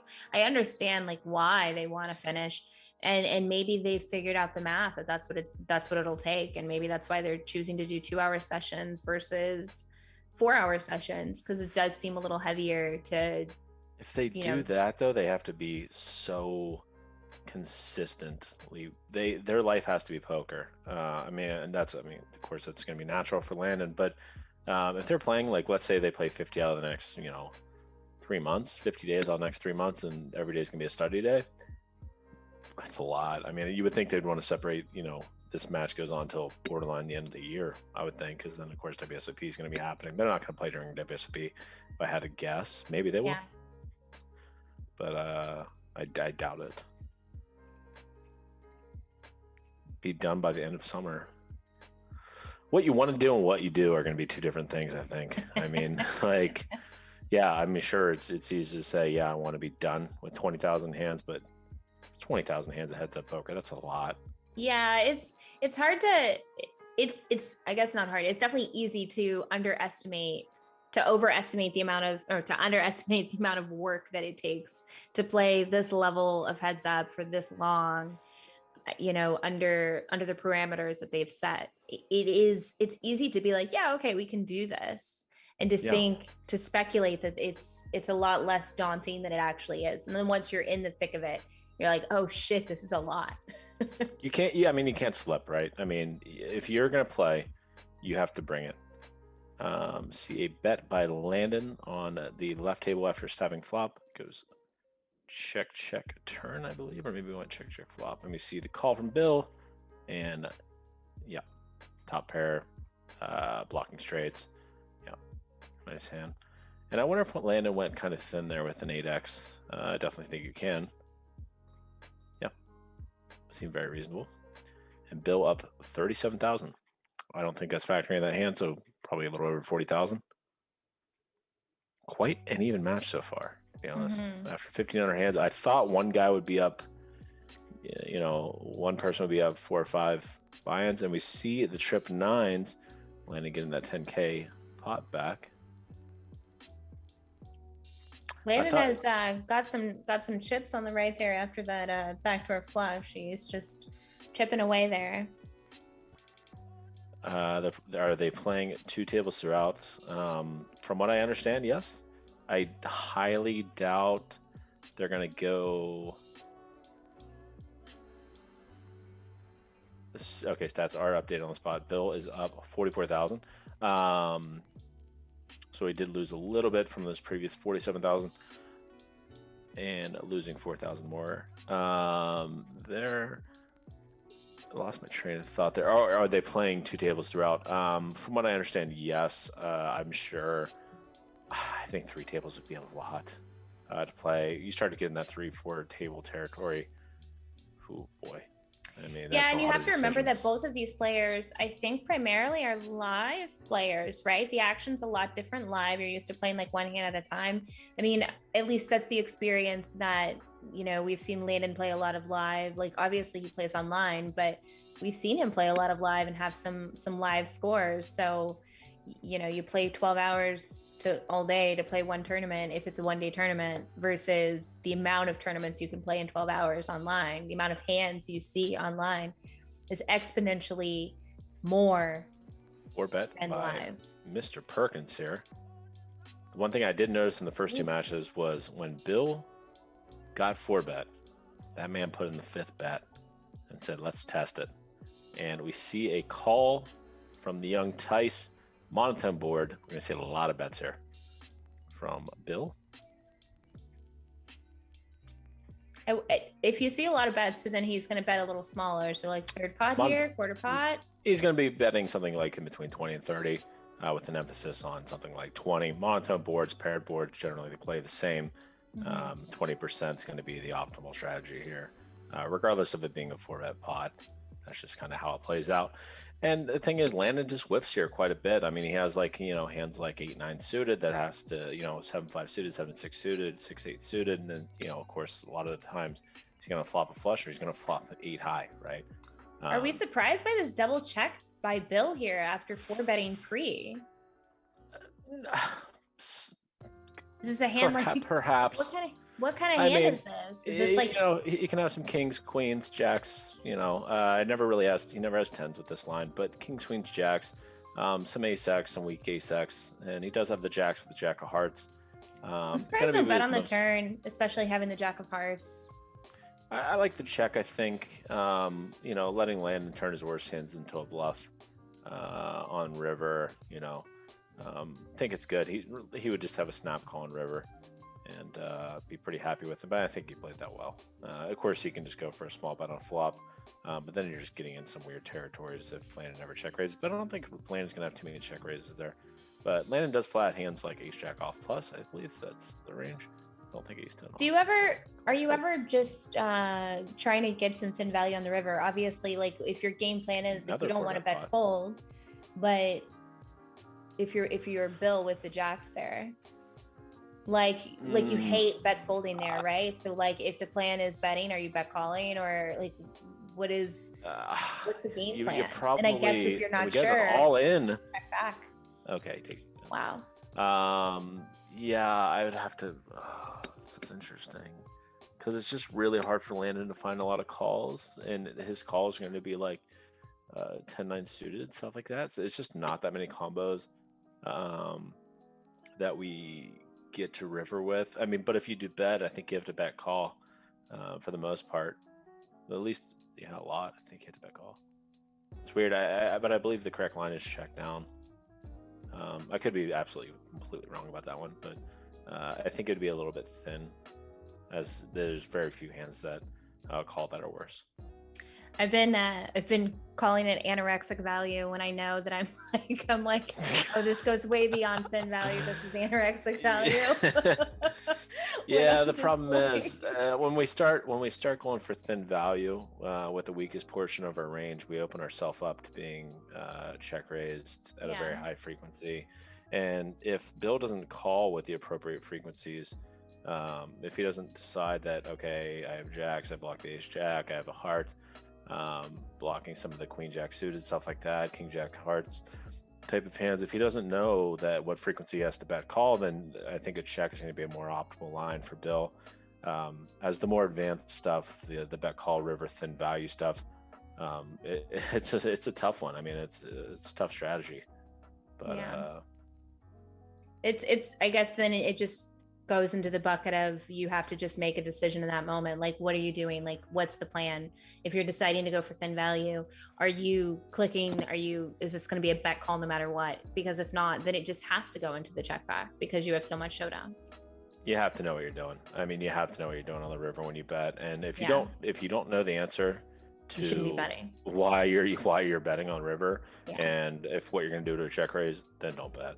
I mean, but I'm assuming Bill would know what he's going to do betting there. And if Landon takes his pot down, I believe he won't be at the 120,000 mark, but he'd be very close. If he does win this pot, he will be. And he does get the thin value with the 6, a very thin value with 4th pair, I believe.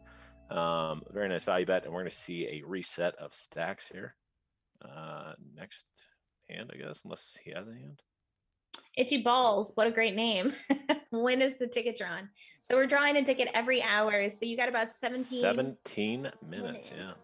So get your booty in there. If y'all haven't yet, you want to know how to get a $55 ticket? Well, hit that follow button and then write in the chat Kings for 40K. You'll see the peeps in the chat writing that. And you want to know why they're doing that? Now you know. Get in there. Thank you. Smoked salmon. Like I said, best heads up commentary, period. I appreciate that. Let's go. Let's go. I will say I am amazing at asking questions that I don't know the answers to, where I'm like, hey, what about this? You're amazing at guessing ages too. I found that out. That was How old did you? I don't, just pure speculation here. How old did you think I was? I thought you were like 36. See a call. A little rude there, but all right, maybe 34. I thought you were gonna throw me a bone there, but you could have. I like it. The non bullshit answer there. I thought maybe you're like 38. No, I would have respected it. I respect it. Now, if you get, I guess actually I respect that you gave an honest answer. Yeah, like I legit thought you were like mid 30s. Like I'm in my late 30s now. I am closer. I'm gonna be 40 and very very soon, in less than a year. It's crazy. So yeah, like my idea of old now has changed now that I'm older. So as they reset here on the right. I feel like I used to be able to guess ages like really well, and now I just can't guess anyone's age. I don't know anyone's age anymore. And we're gonna see the reset. They still have 16 minutes to play. This is at the. I don't know if they have a hard agreement at 2 hours now. I think it is up to Bill. When they stop, but I believe it's 2 hour min. But I'm guessing, Bill has the final say on that. Okay, so we'll see if Bill does. Okay, I don't know if they're going to a different table or what's happening here. If they're going to one table through with all this chat support for my age. Hey. I just shout out to the chat. Let's go. Damn. You're like, oh, I'm about to be 40, and overwhelming love, and people guess I'm 40, and it's like standard, like, yeah, this is normal. Of course he's going to be 40, guys. 31, June 17th. Save the date. send me Soon? bits or So something. soon? June 17th? Yeah, 10 days. 10 days. I got to grind for the next, well, I'm on a little staycation here in the beautiful state of Ohio for a few days. Back to the grind for a bit. Coming back to Ohio for my birthday. And we do see the reset of stacks here. And I'm curious if they're going to go to the 2-hour mark. It seems like they've had a hard stop the last couple matches. I don't know if that's part of the rules or not. Grandpa's doing better? All right. Well, I don't know. I don't know. He said in his experience that he's out there doing it, giving her. Hey, I love it. Love to see it. 31 sucks. 40 is great. I've heard people say your 30s is some of your best years. So I don't know. We'll see. We'll see. I had the most growth of my life so far in my 30s, I will say. And a lot of realizations. You kind of like step into who you are as a person, and it's really nice. And all fucks that you ever had, the older you get, the less you have of them. There is a correlation about that. Makes sense. And we see the 3-bet by Bill takes it down on the 7-4-3. Bill currently up 18,000. Going to be a little bit more after that pot. MTF is asking why they reset stacks. So that was an agreed upon decision that they've said whenever they get to 300 big blinds, they will reset.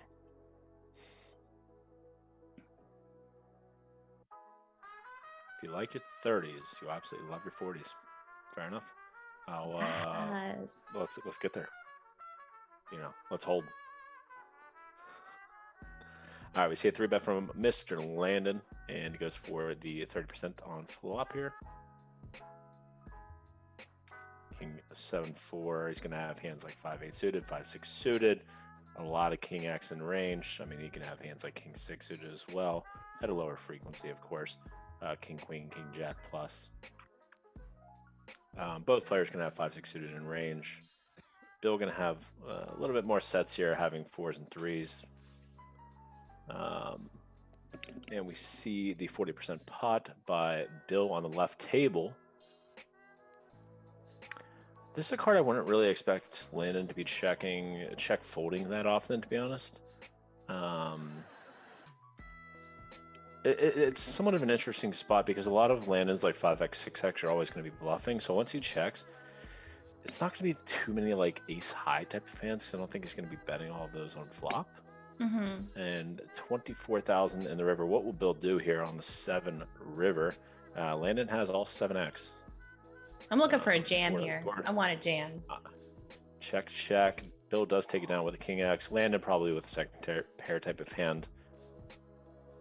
Over cards to the 7. Maybe a hand like ace-4 suited. There's another example of like Bill just decided that he didn't have it in him to bet call, so he just chooses to check back. But I think that's a spot where he could probably extract a little bit of value. The problem is Landon has all the 7x, right? So Landon has like ace 7 suited, 6-7 suited, 7-5 suited.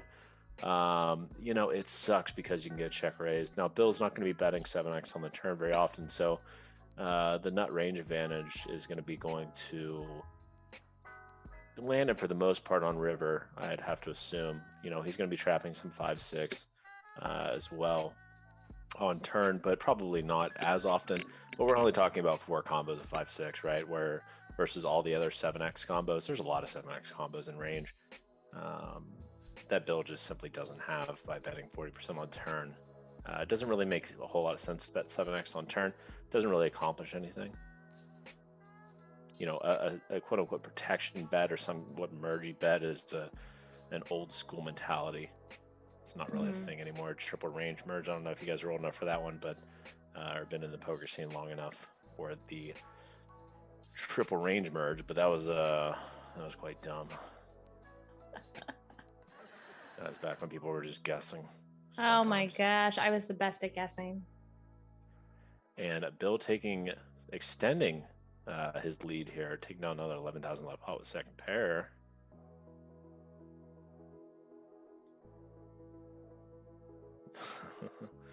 What is up, P. Rose?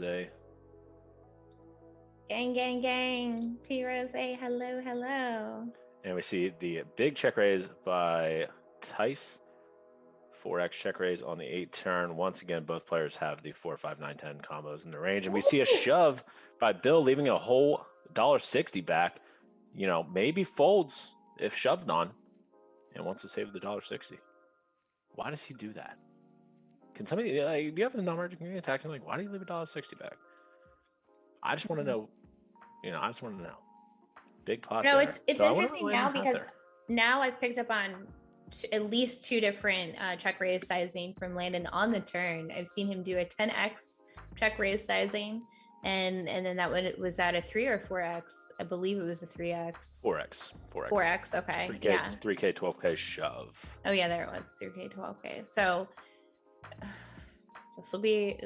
this is a fun one. I wonder if Bill just had it or if he picked up on something because of that sizing, because now we've seen a couple different sizings for the check raise on the turn. All wants to know, can you remind us what the deal is? Landon gave X pre-challenge. What were the terms? You are welcome. Go ahead, Robert. Mr. Coon. 9 big blinds per 100 spot, so a $720,000 spot, right? So if Landon wins by $10,000, so if Landon wins by $730,000, he technically only wins $10,000. However, they have a side bet at, I believe, par at spot for $200,000 on the side, or maybe it's 100,000 each. I don't know which one. I think it's 200K side bet, but maybe it's 100K each. And then I think there's probably other bets on the table. I'm sure Perkins has found a way to put millions on himself. This guy, he's not afraid of the. Okay, well, we see a big pot here. I actually did not catch the action on flop. I just saw. Okay, there was a bet on flop, and I just missed it. I was looking at the right table. This just has to be a 3-bet or 4-bet pot. Has to be a 3-bet pot / big bet or something. And 26,000 in the middle here. What will Bill do with an SPR of 1? We can definitely see some shoves here. Goes to the check. A very safe 3.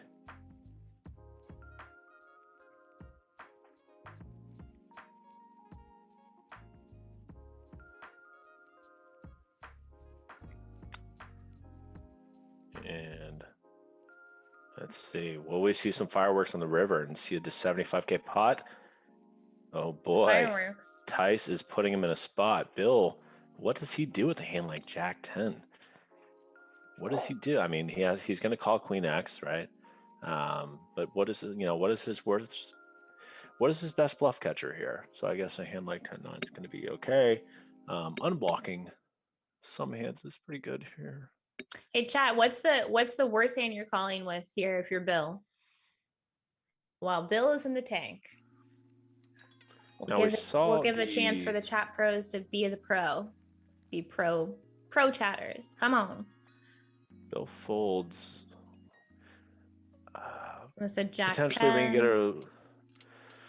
Yeah, Jack 10's an interesting one because Landon's probably his most common bluff on the turn might be a hand like Ace Jack with an SPR of 1. It's having the double gutter / over. He can mix in some checks on the turn. Doesn't have, he doesn't really have too many straights in range. A hand like Jack 9 suited, sure, he could play this line, but yeah, it's interesting. Grandpa, it's just Jack 9, just the nuts. Just the nuts. I mean, that's fair. I mean, you guys are calling with 8-9 there, going for the third. I think if you start to dip down in your third pair range, then you're starting to call too much, in my opinion. But I don't know if I would.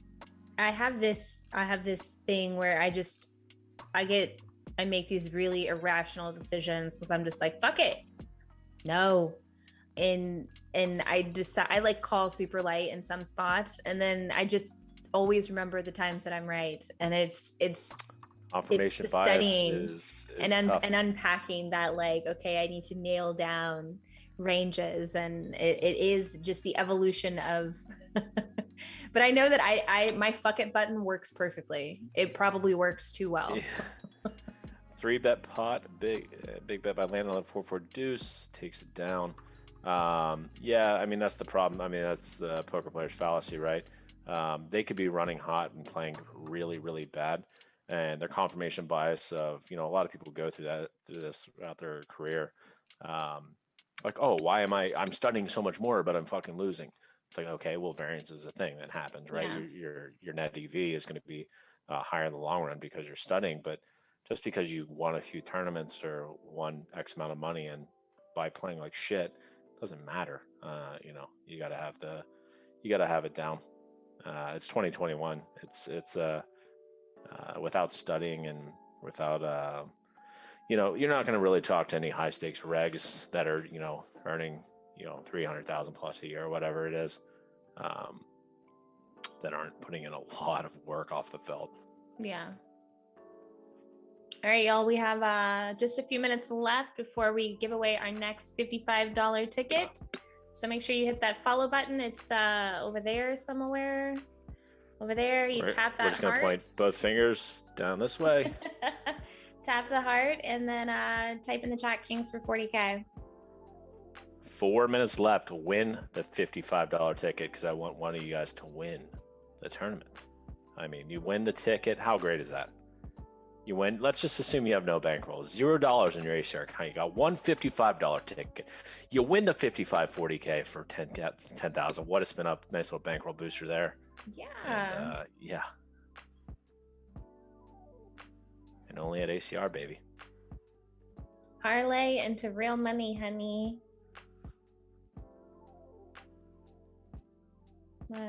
How'd you get your what was your career building up? Like, for me, most people are like, oh, you probably deposited once or something, right? Fuck no. Just on Full Tilt alone, I deposited 106 times. I don't even want to know how many deposits I had on Stars. Stop. That's right. 106, baby. No. That's determination.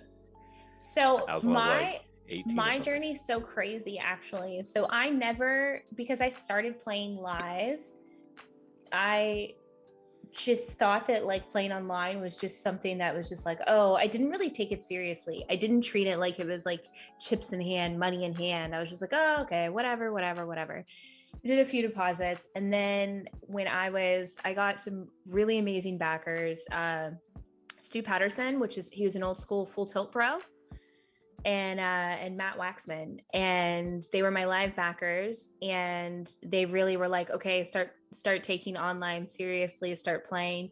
Literally right before pre-Black Friday. What year was this? This was okay. So we started around the same time. Oh, I had been playing for like 6 years at that point. Oh shit! Okay. Yeah, I had been. But mainly live, though, is what you mean. Yeah, live. Yeah. So, but started playing online, like I guess like 6 or 7 months before Black Friday. Had a final table and a mini F tops. Just had that was like, I think it was a $50 tournament. It was a 40K score, 7-way even chop. Crazy. Whoa. Yeah. What? It was absurd. We might see a sit out here with 1 minute, and Bill is currently up 1 buy-in. Go ahead. Sorry. Oh no, you're great. We can talk about this. You can interrupt me all day long to talk about this. No, I'm sorry. I'm more curious. If you're Bill here, I don't think they have a hard rule. I think Bill is kind of controlling the negotiations here, but also Bill probably has like 30 people at his house, probably getting ready to have some caviar, on the yacht, maybe, do a little dive or something, whatever, rich guys do. I don't know. Whatever bougie Bill. That's what I'm here for. Bougie Bill. Yeah, I mean, who knows what this guy's doing right now? We're not really sure, but whatever it is, it's probably whatever he's going to do tonight is probably a lot cooler than what most of us are going to do. Yeah. Even if he's going to have a casual night watching TV with Lyra, I mean, he's going to make it cooler than us watching TV. The guy is just cool. Speak for yourself. I get to go hang out with my awesome 17-year-old son. He's like a G. That's true, actually. I get to hang out by myself tonight because my buddies have to work tomorrow. Some of us have it worse than others. It's okay. I'm going to be watching probably Netflix. I think I'm going to start Godless tonight. I've never seen it, but I've been on I started I've been binge watching. I binge watched Startup. I don't know if you ever seen that on Netflix. Oh my gosh, I'm on the second season, the middle of the second season. It's so good. I watched in 3 days. The characters. We're seeing a sit out from Bill. So this is gonna be it. And Bill is currently up exactly 1 buy-in right now. Maybe we start with violence, we end with violence. Maybe Landon wins an all in here. So next turn's a little spicy one. Do you think maybe like Bill is that 40K to start out of the gate up 40K and then to Feels dip good. down below? Maybe they did something with his mindset and he's just like, you know what, fuck it, I'm done. We're at the 2-hour stop mark. I don't think Bill. He just doesn't seem like a guy that's going to be rattled, right? It doesn't seem, regardless of if he's down 300,000 at this point in the match, regardless if he's up 300,000, he doesn't seem like a guy that's going to be shook very easily. And we could easily see some violence here on the river. Bill going for the pot size bet. Landon gonna have plenty of 7x. Bill players have plenty of 7x. Bill will check back boats on turn, just for what it's worth, but he does drag the 2K pot, and thought we'd see a sit out there, but yes, keep typing in Kings for 40K. We're gonna be doing that drawing in a few minutes. Yeah, last chance, y'all. This looks like it might be the last hour. Like we said earlier, they've been averaging right around 2 hours. We got a little less hands in this session than they have for the average of the first 3 sessions, but how many hands are we at right now? 331. Yeah, they played a little bit slower today, but that could be a thing. I mean, Bill did say that he thought he had a little bit of timing tells the first 1 or 2 matches, and definitely something I thought I picked up on right away. Poker's a complicated game. You can't be snap checking in X, Y, and Z spot with second pair type of hands, or it kind of gives it away. And you always have to consider betting every street. So, and we'll see if we do see the call from Bill and the 6x value bet, third pair from Landon gets called. Why are they continuing playing on this table? Are they at another table? They're not at another table, are they? I don't think so. I think they're going to wrap it up, and Bill, maybe they have some agreement, each play a button or something like that. Bill's probably, I think that's probably what's going to happen. Bill's probably going to sell out the next hand. These kind of bets, you got to be so diligent with, every single thing. If some guy gets more buttons than the other, and so on, then that could sway a little. That can sway, the odds. I mean, right now we're seeing a tight match. Bill's up 44K, down 55K on the total match, but with spot, I mean, we don't know. It's every 1,000 hands. Landon has to give up 40K, right? And Bill takes it down. And I'm guessing we do see the sit out. Yep. Good session by Bill there. I mean, that's going to be, we'll see, maybe 48K, something like that. Yeah. And here is the win-loss graph, I believe. Is this amount of hands? Let me see. So is this pots won versus pots lost, I'm guessing? I don't know which player. Yeah, I'm guessing Landon won more Perky pots. won the green line and Tice is the red line. But more importantly, Perkins is up on the match after a hot start with the aces versus kings. Overall, we didn't see. This is probably the match with by far the least all-ins. We saw a few all-ins, but we didn't see calls. Yeah, it's what's crazy? It started off with a bang, with a massive bang. An absolute bang. I don't know if we can, perhaps if Pablo's listening, perhaps we can see Perkins' cash graph on our end and just see, because it kind of went a little flat line there in the middle. He was chipping up nicely at all the way to around 80K. Landon won the big pot ace 4 versus jack 8 of hearts, back to winning the flush. I mean, if Bill wins that, that's $80,000 swing right there. Yeah, it's a different game. Well, guys, guess what? We are gonna do the giveaway. So last call to get in and get your chance at winning a $55 ticket from ACR. Kings for 40K. Last chance. We'll give you guys a couple minutes here. Yeah, I mean, How you feeling for Tice here? After 1,500 hands, you have to expect maybe a slightly bigger lead here. This is going to be, he's going to be roughly even. You know, I wonder how he feels about the 9 big blinds right now. Like deep down, like you can say whatever, right? You can say that you feel nothing, but we're all human here, right? Yeah, you you think about it on a subconscious level where it's just like, oh, okay, it's a bit early to tell, but subconsciously you definitely have to be thinking about it and considering it and just being like, okay, is it now is it too soon to think about changing gears and changing your strategy moving forward, you know? Yeah.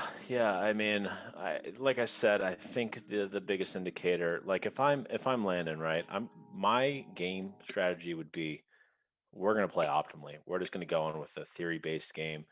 After 2,000, 3,000, 4,000 hands, of course, you're going to analyze all of their stats every single day and see what hands they're trying to bluff, see what hands are going with thin value, if they're over bluffing. But over 1,500 hands or whatever we're at right now, it's not enough to tell. Roughly 1,700 hands. It's just not a big enough sample Way size too soon to determine how Perkins is playing yet. But after you get to 2, 3,000, 4,000, 5,000 mark, you're going to really start to see maybe some leaks in both players' games, perhaps. There's always going to be leaks. How big those leaks are and how you can deviate from GTO to optimize your EV. That's another question in itself. But then you have to develop an entire different strategy and get ready for that. A lot goes into heads up, y'all. It's one of those things where it's not just so simple as sitting down and I'm just gonna play some cards. There's so much to go into this. It's just not that easy. If it was only that easy. He won the match today. Perkins won 44,000. Overall, he's down 55,000, not including spot. All right, y'all.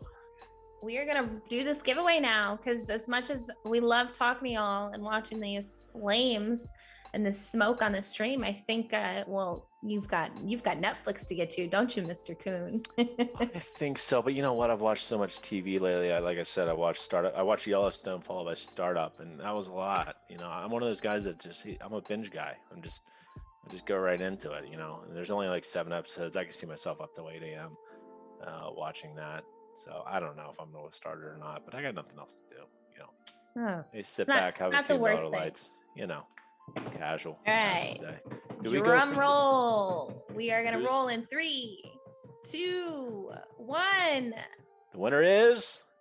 Dun, da, da, da. Is. Dun, da, da, da. It is. Dun, da, da, da. Come on. Give it to me. What is happening? Who's the fucking winner? This is okay. Now y'all are just fucking with us. Wait a second. Nightbot rolled where? Where?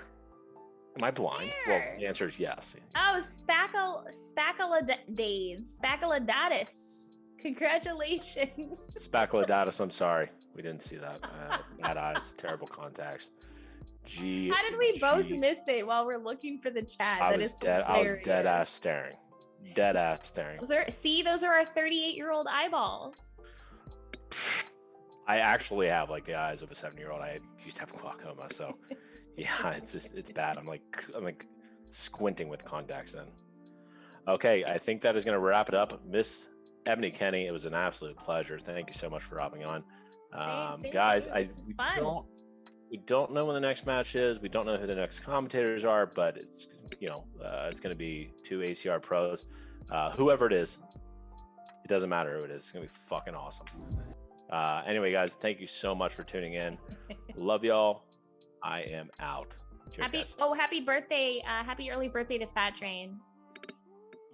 Oh, I thought you were going to say me. Fuck me.